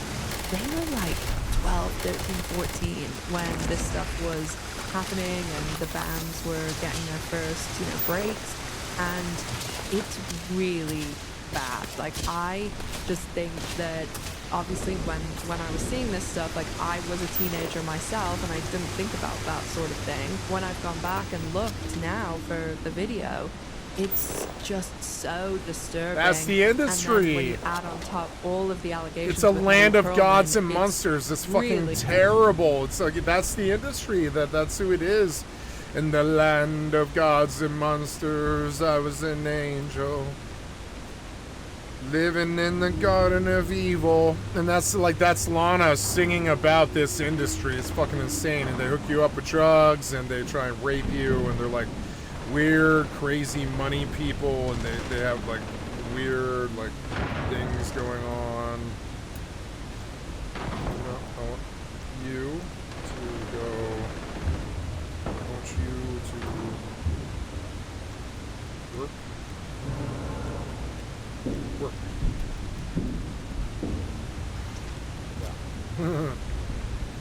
Yeah. Do I have to do anything else? No, I don't think I do, actually. I could even, like, log off this game. I don't think I need to do anything else. I've got enough passive income now that sit here, you know? Really disturbing and creepy.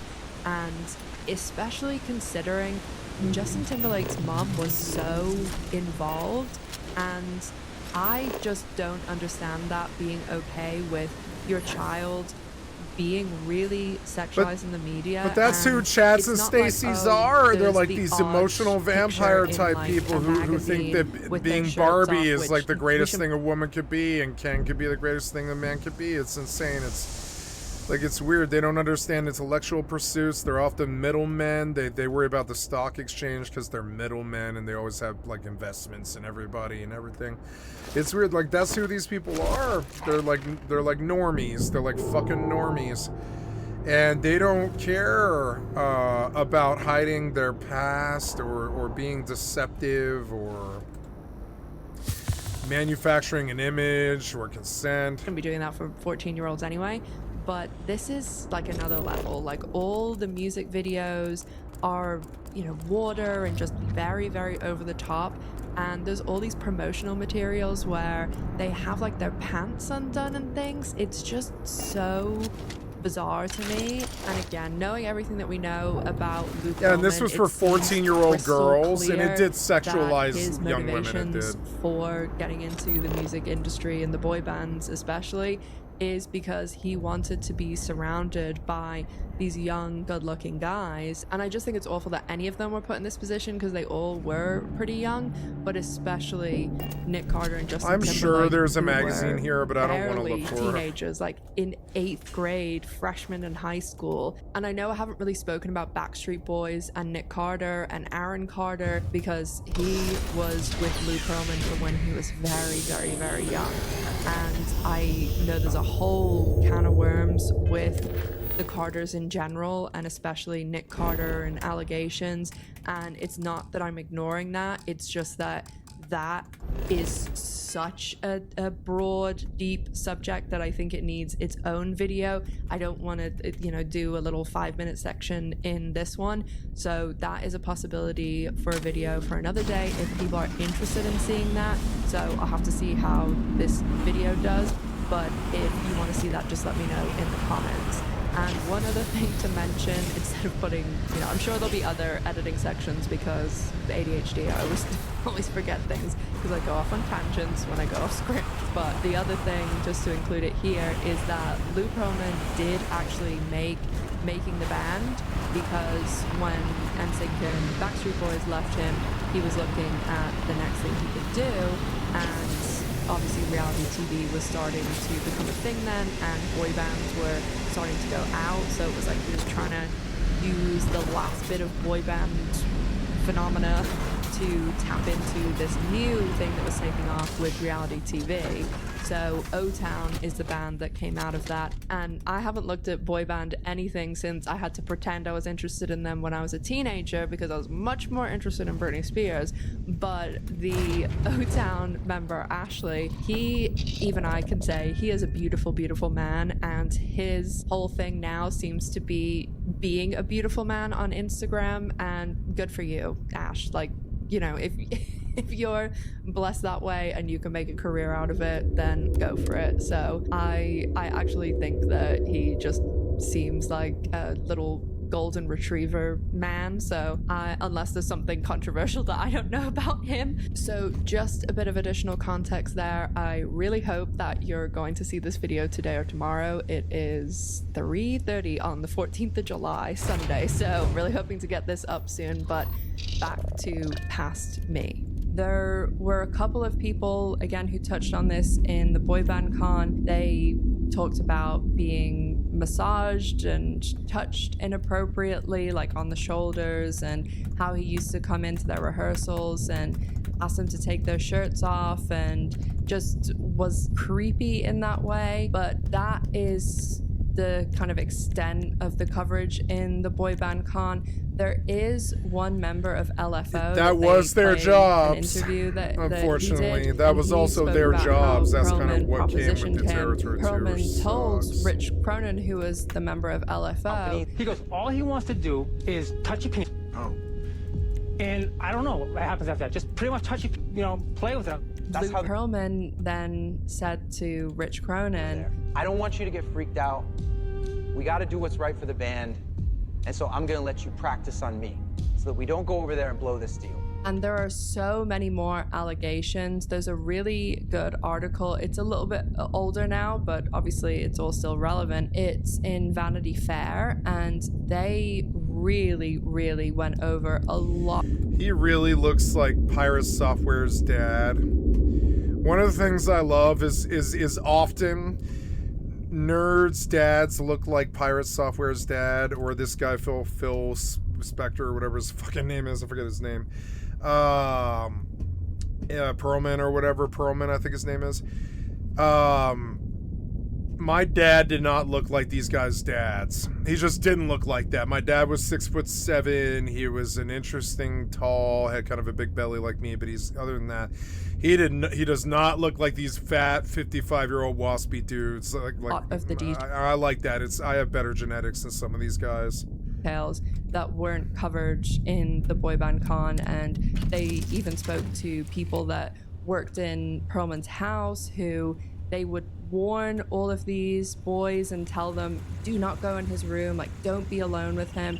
And they even in a way like tried to intervene to stop Perlman being alone with any of them. And there's so many awful things that he did. He was showing like really young teenagers pornography, and he would have this really elaborate camera system in his house. Yeah, and he just was a recording people at all times. And he would always say that, oh yeah, the Innocence girls come over here in town all the time, and you can see right in there from here, stuff like that.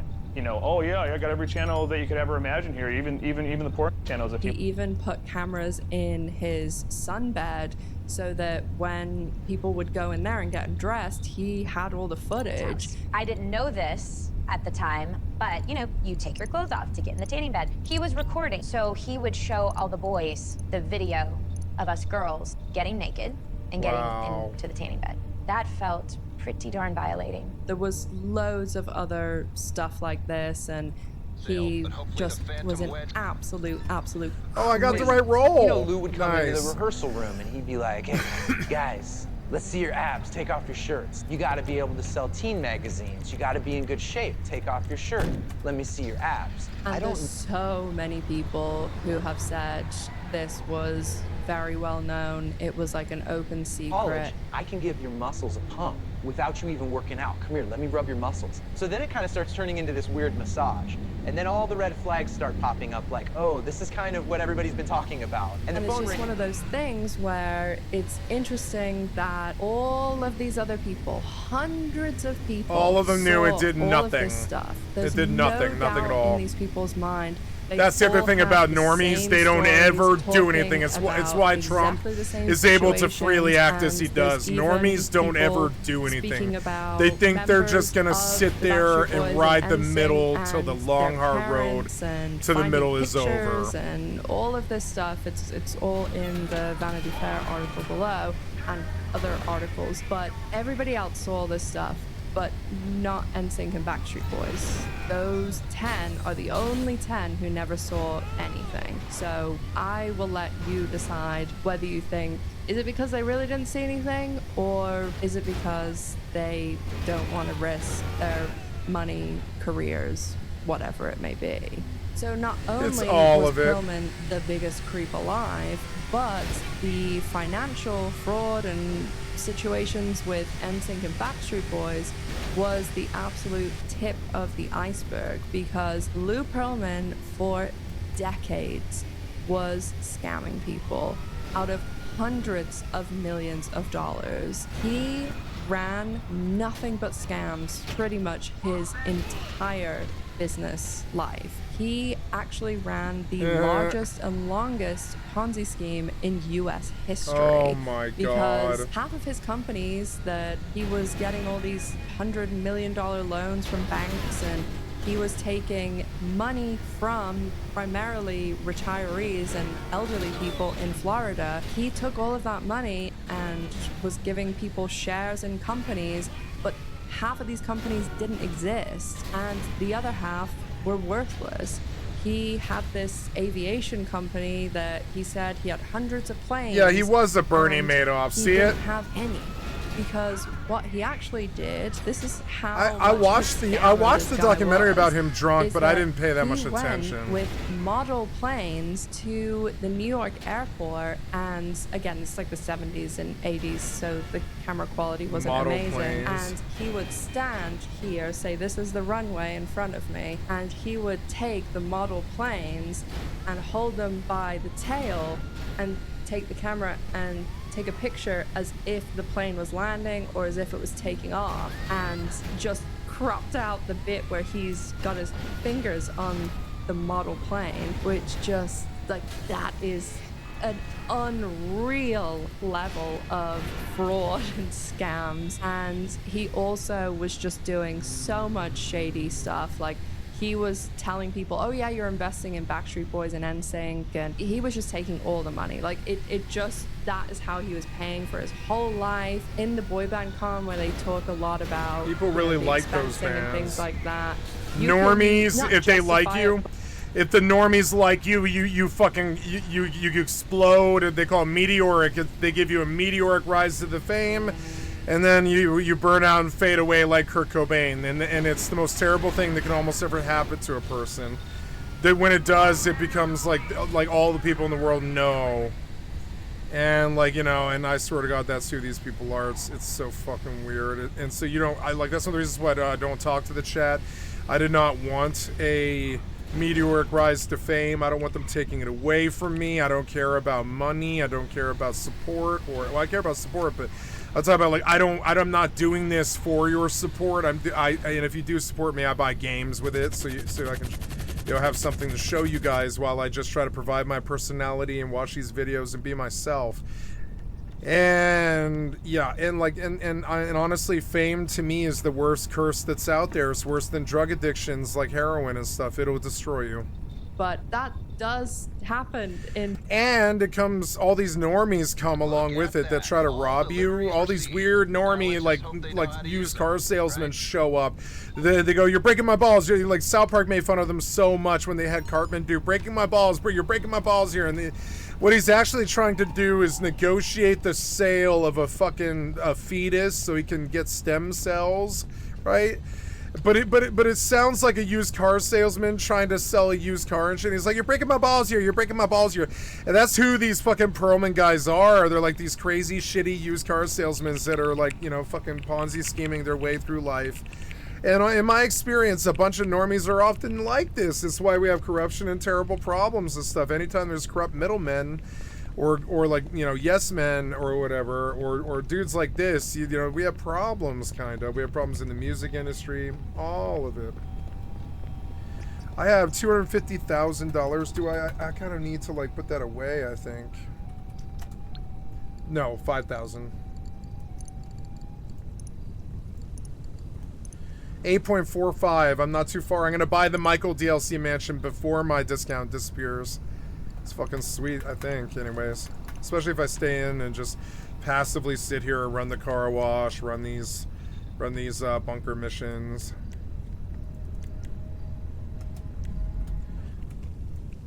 Business, like people do expense trips and all of that stuff, but this was just another level. Like he was literally just transferring millions of dollars to his own personal bank account, and he was such a scammer that he even scammed the lawyers that he used for the NSYNC and Backstreet Boys lawsuits, because as I said before too, this wasn't just one Backstreet Boys and one NSYNC lawsuit. There was dozens and dozens of them. And there was also the Aaron Carter one. Yeah, he would just lose every lawsuit because he's just like, well, yeah, I robbed him. I'm a fucking dirty manager. What'd you think I was going to do? And they're like, well, if you pay them, it's fine. He's like, oh, yeah, I'll pay him. And then he uses his Ponzi scheme money to pay, like, some fucking settlement amount, like 20% of some settlement amount. And then he sits there for 4 years. It forces the victim to come get the system to come force him to pay and shit like this. This is what Ponzi schemes are. You just tell somebody something. You pay Peter, you rob Peter to pay Paul for Thursday on for a burger that you give me today, and it's weird. And if you come after me, oh yeah, you caught me, I'm so sorry, here, I'll fix it all, don't worry. And then then the guy stands around waiting for you to put money in his hand for days and days, and in the meantime you're like robbing other people and stuff, and the guy's finally like, I thought you said you would pay me. And it's like, oh yeah, well here's 20%, right? That's what I can pay, and they'll keep me out of jail. And then the lawyer goes, yeah, pay him 20%, the judge won't put you in jail, so he pays you 20%. It's fucked up. I mean, that's what it is. It's like that. And yeah, woe betide ever meeting people like this. The one person, yeah, I think I've only ever met one. The one person I've ever met like this, I put in jail, and they know who I am too. Like they can see that I know who they are. And then, like Dexter, it's weird. Like I can spot a sociopath a mile the fuck away. It's not because I'm a sociopath. I have lots of emotions. I scream and cry and laugh and feel joy all the time. I'm not a sociopath like them. But I don't know what it is. Maybe I'm just like a criminal or an outlaw or something, but I know bullshitters when I see them in the wild just off of their aura, and they can't hide their aura from me. And when I suss them out, they detect that I'm not afraid of them because honestly, if you don't fall for their shit, you don't ever have to be afraid of them. And I wasn't afraid of the man I put in jail. I mean, I wasn't afraid of him. Like, I was afraid he might kill me when I wasn't ready. But I wasn't afraid of him because I knew he was a fucking idiot. Tons of companies and other people started suing him. And I spotted him the day I met him. I was like, Jesus Christ, the other humans around you can't see you for the troll goblin that you fucking are. But you're this dude. You're like 67. You're hanging out with 30-year-olds who do meth, just like this fucking shithead. You're fat. You've got a hunchback. The hunchback is literally a hump that's fucking showing through your shirt. And you're crouched over like Jekyll and Mr. Hyde. You got your hands and you're like rubbing them together while you talk to me. And you have breathing issues because you're a fucking pig. You're like a pig of a man. Your wife's left you. Your family's left you. Everybody you've ever met calls you a criminal. And you have a business, but we all wonder how much like actual stealing you do from the people that you have with your corruption business. You're constantly being busted for DUI, and you constantly like talk about how you used to shoot up cocaine while you play guitar, and it's just fucking crazy. And it's like maybe all the other humans around me are like, oh, he's just a guy, he's just an interesting fellow or whatever. I'm like, Jesus Christ, the psychotic hunchback of Notre Dame. You don't see him for who he is the second you meet him. And so many people were like, oh, he's just a dude, he's just the roommate. And it's like, no, this psychotic piece of shit horror film star is like, and by star I don't mean like the victim. I'm talking about like, this horror film killer guy. Like, you can't see him right the fuck in front of you, and that's the problem. I've seen 2 or 3 people like this in my life, and I stay the fuck away from them when you see them. When they can't hide from me. But he was figuring out. Fairly sure my stream sniper was like that. That's one of the reasons why they aggro to me and they fucking fixate. Like they see somebody who isn't afraid of them, and that's like a red, it's like a fucking red, like a red flag for a bull. when you come across a shark sociopath, I think of them like that. Like, they're like sharks in the wild. They'll eat you. They don't care. Like talented Mr. Ripley. They're fucking weird sociopath sharks. And if you run across them, don't talk to them. Don't let them fixate on you. Don't give them reason to aggro to you. Don't ever wrong them. Don't ever hang out with them. Don't talk to them. Don't treat them like friends. But let them know, like act like you're a little afraid or intimidated by them, and maybe they'll let you pass by and stuff. But what it really is like some kind of crazy hand grenade that just won't stop exploding, harming everybody around them just by being there. And often they're fucking crazy, and the people around them are fucking crazy. And when they show up, you're just like, no, you can't read this dude. Look, there's all these other attractive people around, and then there's this dude who looks like a fat, old, 55-year-old waspy, like Hunchback from Notre Dame, and he's shaking his hands as he robs you with contracts and scripts and threatens you and shit like this, and it's insane. And you guys don't see that coming the second you meet him. It's because you're a normie. Anybody from the wizarding world would know pretty much immediately. Anybody with real magic will know immediately. This is not somebody you trifle with. But I swear to God, like normies, they're blind to people like this. And all real life is these sharks trying to eat normies around them. Donald Trump's one of them. He's one I've witnessed in my lifetime that's like that. The whole world is starting to see it, that he is like this, that he was looking at these little girls in the back of pageants, and that he was like writing little love poetries to fucking Jeffrey Epstein and riding the Lolita Express like 10 times and bailing out drug dealers while he busts other world leaders for being drug dealers and all this other crazy shit that he does. And just like the guy who I put in jail, I would not ever give the man the time of day. It was a Ponzi scheme, but he ended up being... Yep, there it is. See, and like, you can't see him for who he is. What the fuck is this 58-year-old dude doing around these 20-year-old men who look like they belong in the gym or like an army recruitment fucking commercial? And then there's this dude. Ill motherfucker alert, or whatever. It's like sick motherfucker alert. It goes off like all these other people. They're normies. They're fine. They're harmless. Probably the worst thing you're ever going to see out of them is like a drug addiction, some mishandling of their money, and maybe some cheating or something like this. This guy's got all the little boys he's abusing, all the fucking Bernie Madoff contracts that he's currently violating, all the contractual obligations he's stealing from with all of the bands that he manages, all the fucking money and the stealing and the house in the hills and the non-disclosure agreements and the fucking I've failed 50 lawsuits and I just pay them off whenever they show up kind of attitude. And that's, it's like, you can't see that. You can't see him for what he is. It's right here in the picture, right in front of you. But for some reason, the fucking normies, they just have smoke bomb, like this, people like this, like Donald Trump and shit. They throw a smoke bomb for normies. It's how you can tell a Trumper in the fucking wild. If they're dumb enough, they'll wear the red hat. And you're just like, oh God, you're such a fucking slave that you proudly wear the armband like a fucking Nazi. It's insane. And it's like, but when you really look at Donald Trump, he looks exactly like this, doesn't he? He looks way too old for his situation. You know, he's some kind of pervert lech. He doesn't belong around these other people who are actually successful, who can form two cognizant thoughts and all this other stuff. And he doesn't look like he belongs where he is. And it doesn't. And there are all these weird. It looks like he's taking advantage of people around him. It looks like he's the real leader in the room because it's weird. And it's weird. And he's like king of the normies. And they're terrible. They're always like this. Being given a bit. This is Harvey Weinstein, excuse me. This is Bill Cosby. This is Donald Trump. This is this dude. Like, this is who these fucking people are. And if you can't fucking see it, the second you walk in the room with them the first time, go on then. Go do some business with him and find out. Fuck around and find out. If you can't spot it in the wild, I have no sympathy for you. It's not like these motherfuckers hide. They're tweeting Cafefe, KFC in the fucking 3:45 in the morning and threatening Venezuela like it's their own country and shit. And it's obvious. It's fucking obvious. But these people, they're just something about it. It's like it's some law of the wizarding world.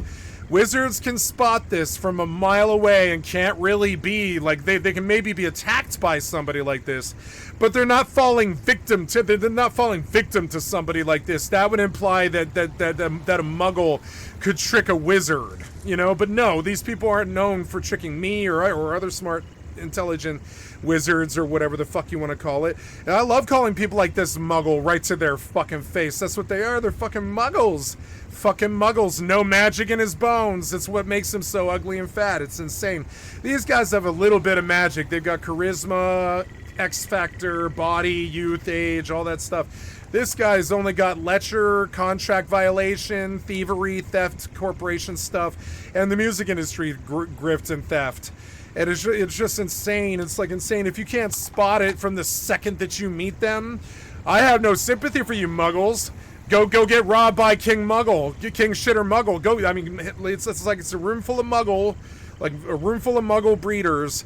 And they are good. They're getting greased up and lubed up for the fun session with the Donald Trump executive.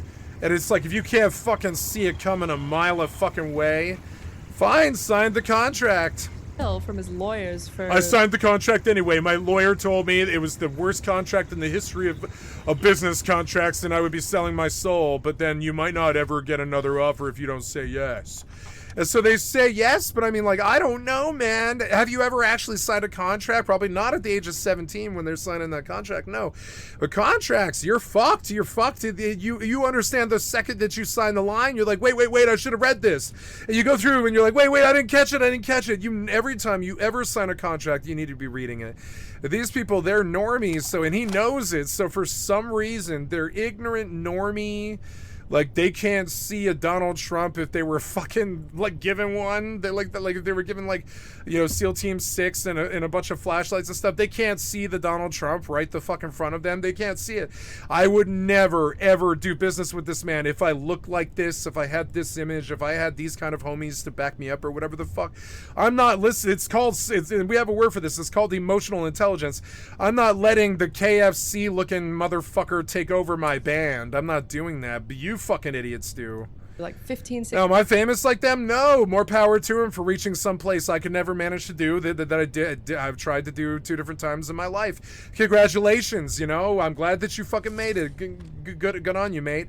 But I'll tell you this. Contracts, they're for businessmen and thieves. If you're doing business, then go get a lawyer and make sure the contract really takes care of your 50% side of that agreement. And you better get 50% exactly.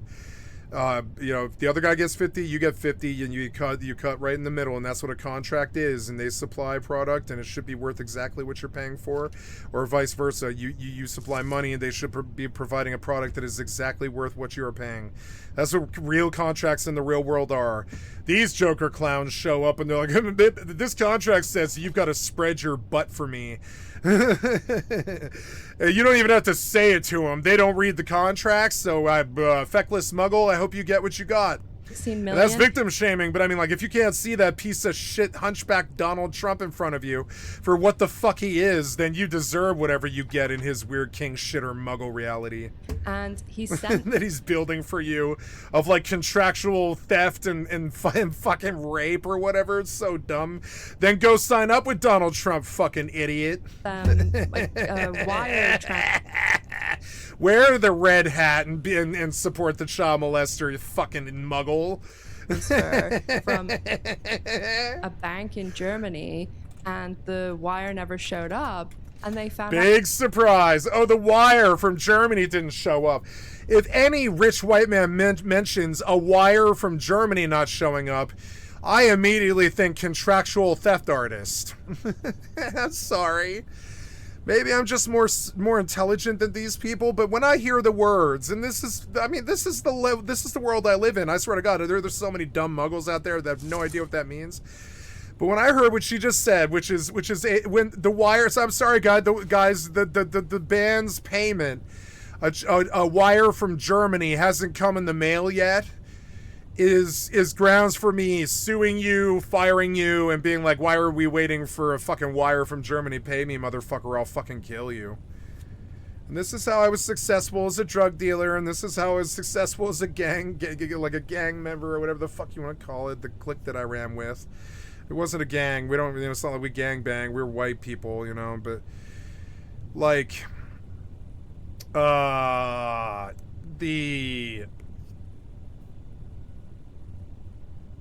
And that's not a racist, but it's not, I mean the racial element of that. Like, I'm just saying, we're white people. We did not stand on the corner and gangbang. That's not who we were. We were like people that showed up in cars with cell phones and met you like at the Taco Bell to hand you a sack. We were not these people that gangbanged on the corners. We really weren't like that. The scariest place I ever went was a hotel room. You know, it's like, you know, it's like that. But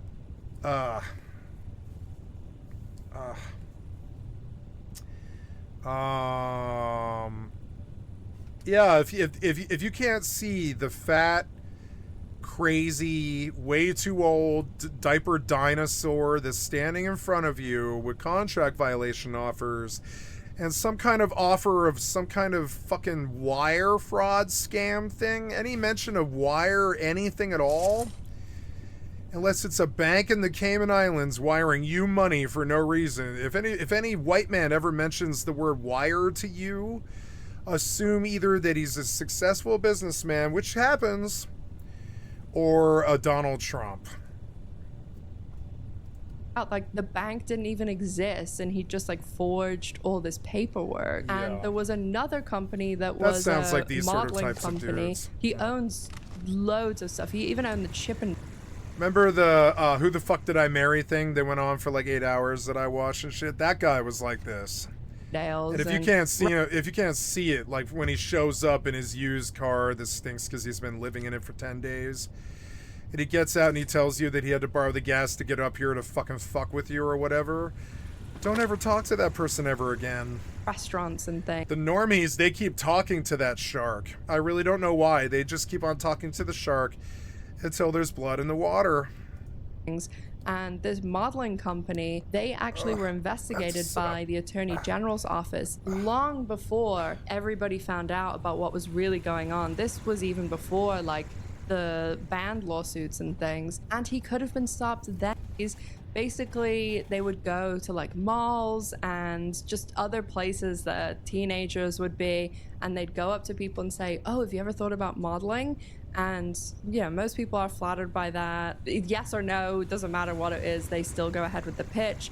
And they would basically say, oh, I want to sign you to like this agency, and they would have the people pay this huge fee and then call them in to get headshots, and then they would say, oh yeah, we're going to be your agent, we're going to get you all this work. But the people would come and take the pictures, and that would be the end of it. There wouldn't even be people working trying to do anything. But that's what a talent agent does. They take your headshots, they take your $250, $500, $2,000 fee or whatever, and then they just don't do anything. That's what a talent agent is. If you don't know what they are, don't be in the business. If you don't know what a talent agent does with their life, like, remember Princess Carolyn? I love Princess Carolyn from BoJack and stuff, but remember, she was constantly in her office doing nothing. She she occasionally was on the set. For them, it was just a straight up scam. Like, get these people in, get their money, take their pictures, never contact them again. And when the Attorney General's office was investigating this, there came in a new Attorney General, Charlie Crist, who, boy, do I have some stories about him. All I will say about that is most people in the Tampa gay scene probably do. Lou Pearlman gave him a shitload of money when he was running for governor, which he did become the governor of Florida, and he now is a congressman. And this whole situation, in my opinion, allegedly, Lou Pearlman definitely bought his way out of this investigation. Really? Because when the Attorney General's office went into the offices, they saw all of the people that work there. You know, they're like, oh, this is our HR department, and these are our customer service, and these are the agents. And they had this whole tour. Okay, they left. The Attorney General's office was asked, okay, like, we're cool now? Like, you saw everything? Are we good? I've got to sit up. And I think they said no. I think sitting back like this is really torquing the muscles in my chest, and it's making this injury worse. I don't think I've got to like actually sit up like full blown cross-legged. like all the way like this and sit up like, oh.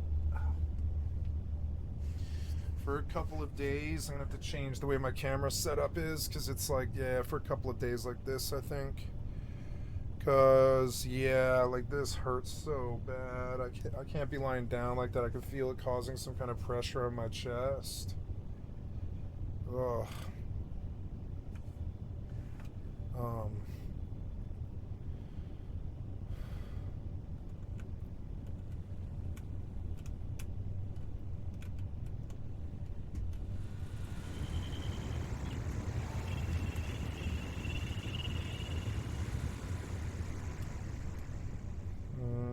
How's this camera? Is it okay? Yeah, I think it is. Yeah. Oh, because they totally thought it was staged, which it obviously was. There was no one working there. They said, no, we still want to go ahead with the investigation. And the next thing they know, they're told, you're done. We're not looking into this anymore. So the modeling thing could have been caught way earlier, and the biggest amount of fraud definitely seemed to be around the elderly people that Perlman was making like fake certificates, and he was completely just like making up and lying about everything, showing all these fake financial documents, and it was just to such a wild extent. Like, I've never seen anything like this. Obviously, this all starts catching up to him, and he is informed that he's being investigated, he's got all these lawsuits, and he decides, well, fuck, they're gonna come and arrest me. So he leaves the country and goes on the run. And obviously there's thousands and thousands and thousands of people that have been screwed over by this guy. So there's a lot of people motivated to find him. And obviously they're putting out, you know, articles at this time, and it is blowing up because it's the Backstreet Boys and NSYNC. And he actually ends up being found in Bali by just a random German tourist, calls into the FBI and tells them Lou Pearlman's in Bali. So the FBI go, arrest him, extradite him back to the US, and he is put on trial. That is when they realize this is the largest and longest Ponzi scheme in US history, and he was given 25 years in prison, which at that time was the longest prison term for like a white-collar fraud case. And that record was broken by our old friend Elizabeth Holmes, who I honestly have to thank for giving me my first start with my channel. If you don't know much about her or don't know anything, I would recommend my Elizabeth Holmes video, which I'll link in the cards. One of the most insane cases of all time. Anyway, I'm going off on a side tangent, but I will link that card above. And obviously Sam Bankman-Fried now has been given the longest sentence, but at the time it was Lou Pearlman. But he didn't even end up serving all of his sentence, because in August 2016 he passed away in prison in Florida. And now we're going to jump forward to the new millennium, the year 2000. NSYNC is releasing their new album, No Strings Attached, which that and the song was based on their whole ordeal with Perlman. So we're gonna get into that, the whole thing with Justin and Britney, and I'll also be sharing a never heard before story about Timberlake, as it involves my family member and their interaction and dealing with Justin Timberlake, and everything else that happened in the early and mid 2000s, including the Super Bowl. So let's get into the next chapter.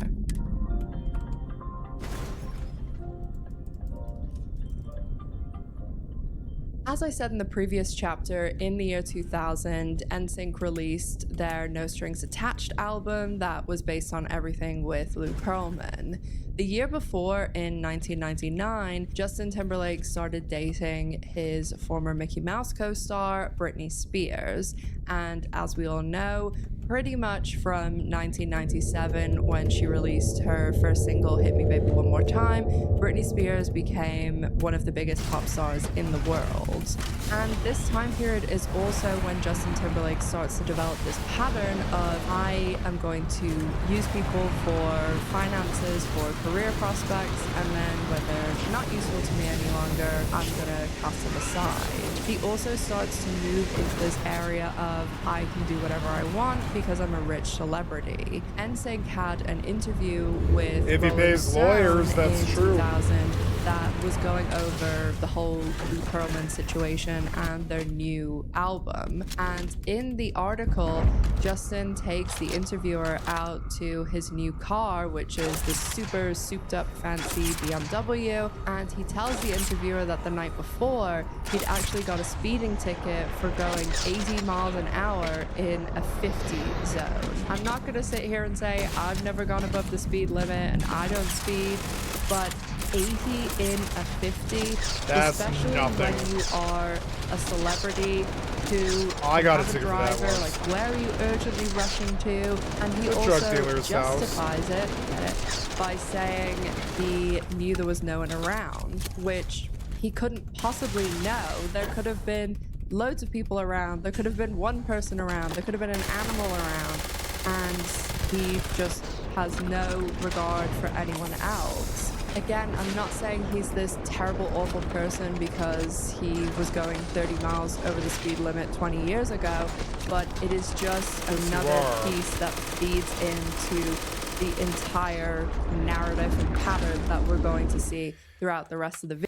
They made fun of this as kind of like a warning sign in an old funny rom-com called like My Best Friend's Wedding, where Cameron Diaz drives 105 miles per hour wherever she goes, and it's like this warning sign to everybody around her husband or whatever. It's like she drives way, way, way too fast, and it takes a certain type of personality to be like that. Video that results in present day where he's getting DUIs and the way he treats Britney Spears, Janet Jackson, and also how he treats NSYNC, and the many, many, many people who have spoken about his horrendous behavior when it comes to anyone that basically isn't a rich celebrity. My audience is mainly... I don't feel too good, like I'm in a lot of pain and it doesn't feel too good. I might have to go lie down.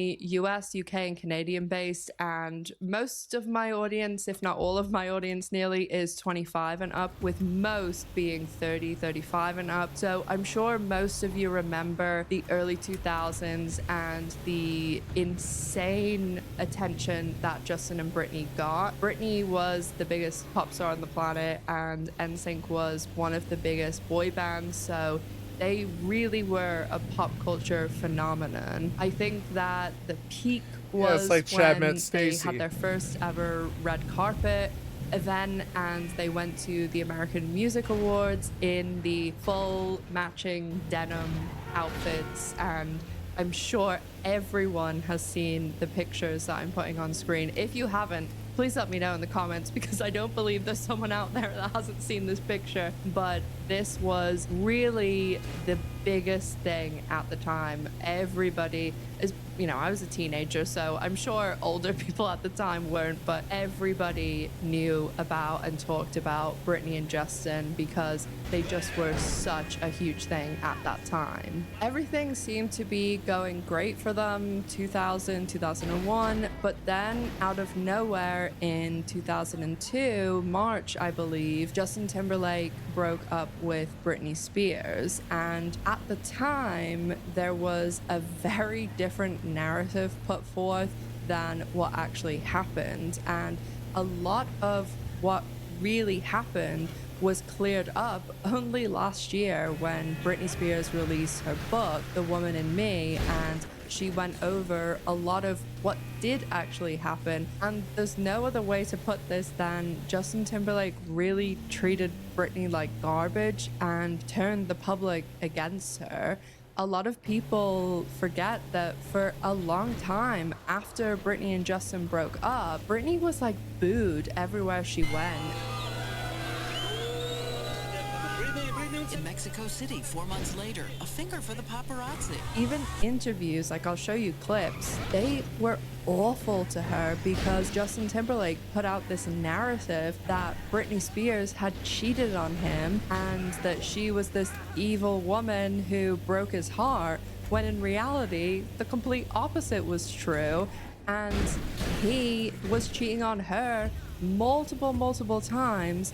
And that is also another pattern that allegedly continued up until now. This spasm of publicity about what happened from Mexico to London. Ew, strawberries. Yeah, it was a weird time.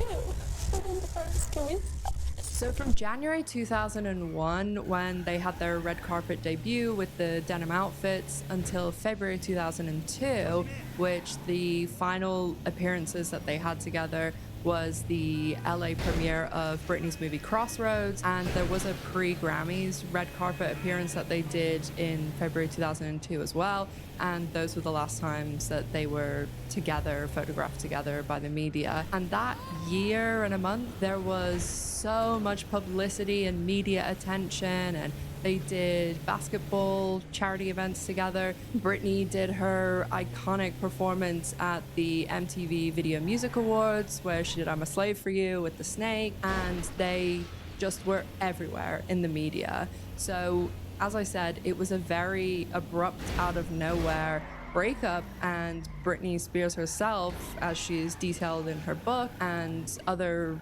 media stuff that she's spoken about recently with the release of the book, she very much was blindsided by this. She has spoken about the fact that Justin Timberlake cheated on her many different times. She did, after being sick of him cheating on her multiple times and, you know, full-blown like sleeping with people, she made out with her choreographer, Wade Robson, and Justin took that and basically put out this whole story about Britney cheating on him with Wade, but leaving out the whole he cheated on her multiple times. In her book, Britney says that Timberlake initiated the breakup while he was in the middle of making his first solo album, Justified, because he wanted ammunition for his album. Spears also wrote that he broke up with her via a text message while he was shooting a music video. Britney said the breakup was so perfect for each devastating other, and that she was crying and could barely speak for months. So they had broken up in March. Britney is going through this very difficult time, and in November 2002, Justin is getting a lot of attention for his album that's about to be released, and he ends up going on Barbara Walters with his mom, which I found incredibly strange because it was him presenting this whole, oh, I'm just this mommy's boy, and they have this whole interview where it's setting up this whole narrative of Britney Spears being this awful, evil woman who cheated on this poor, innocent, sweet mommy's boy and America's sweetheart. Just one thing to say about the Barbara Walters interview, I can't play this because of copyright, because it's music and it'll be picked up like that. But there is a point in the interview, it's awful interview, like they are so horrible to Britney Spears, but Justin Timberlake also plays an unreleased and unheard song on the piano to Barbara Walters that's called Horrible Woman, and it just is really implied that it's about Britney, and it's a really horrible song. Again, just like the Diane Sawyer interview, it's awful.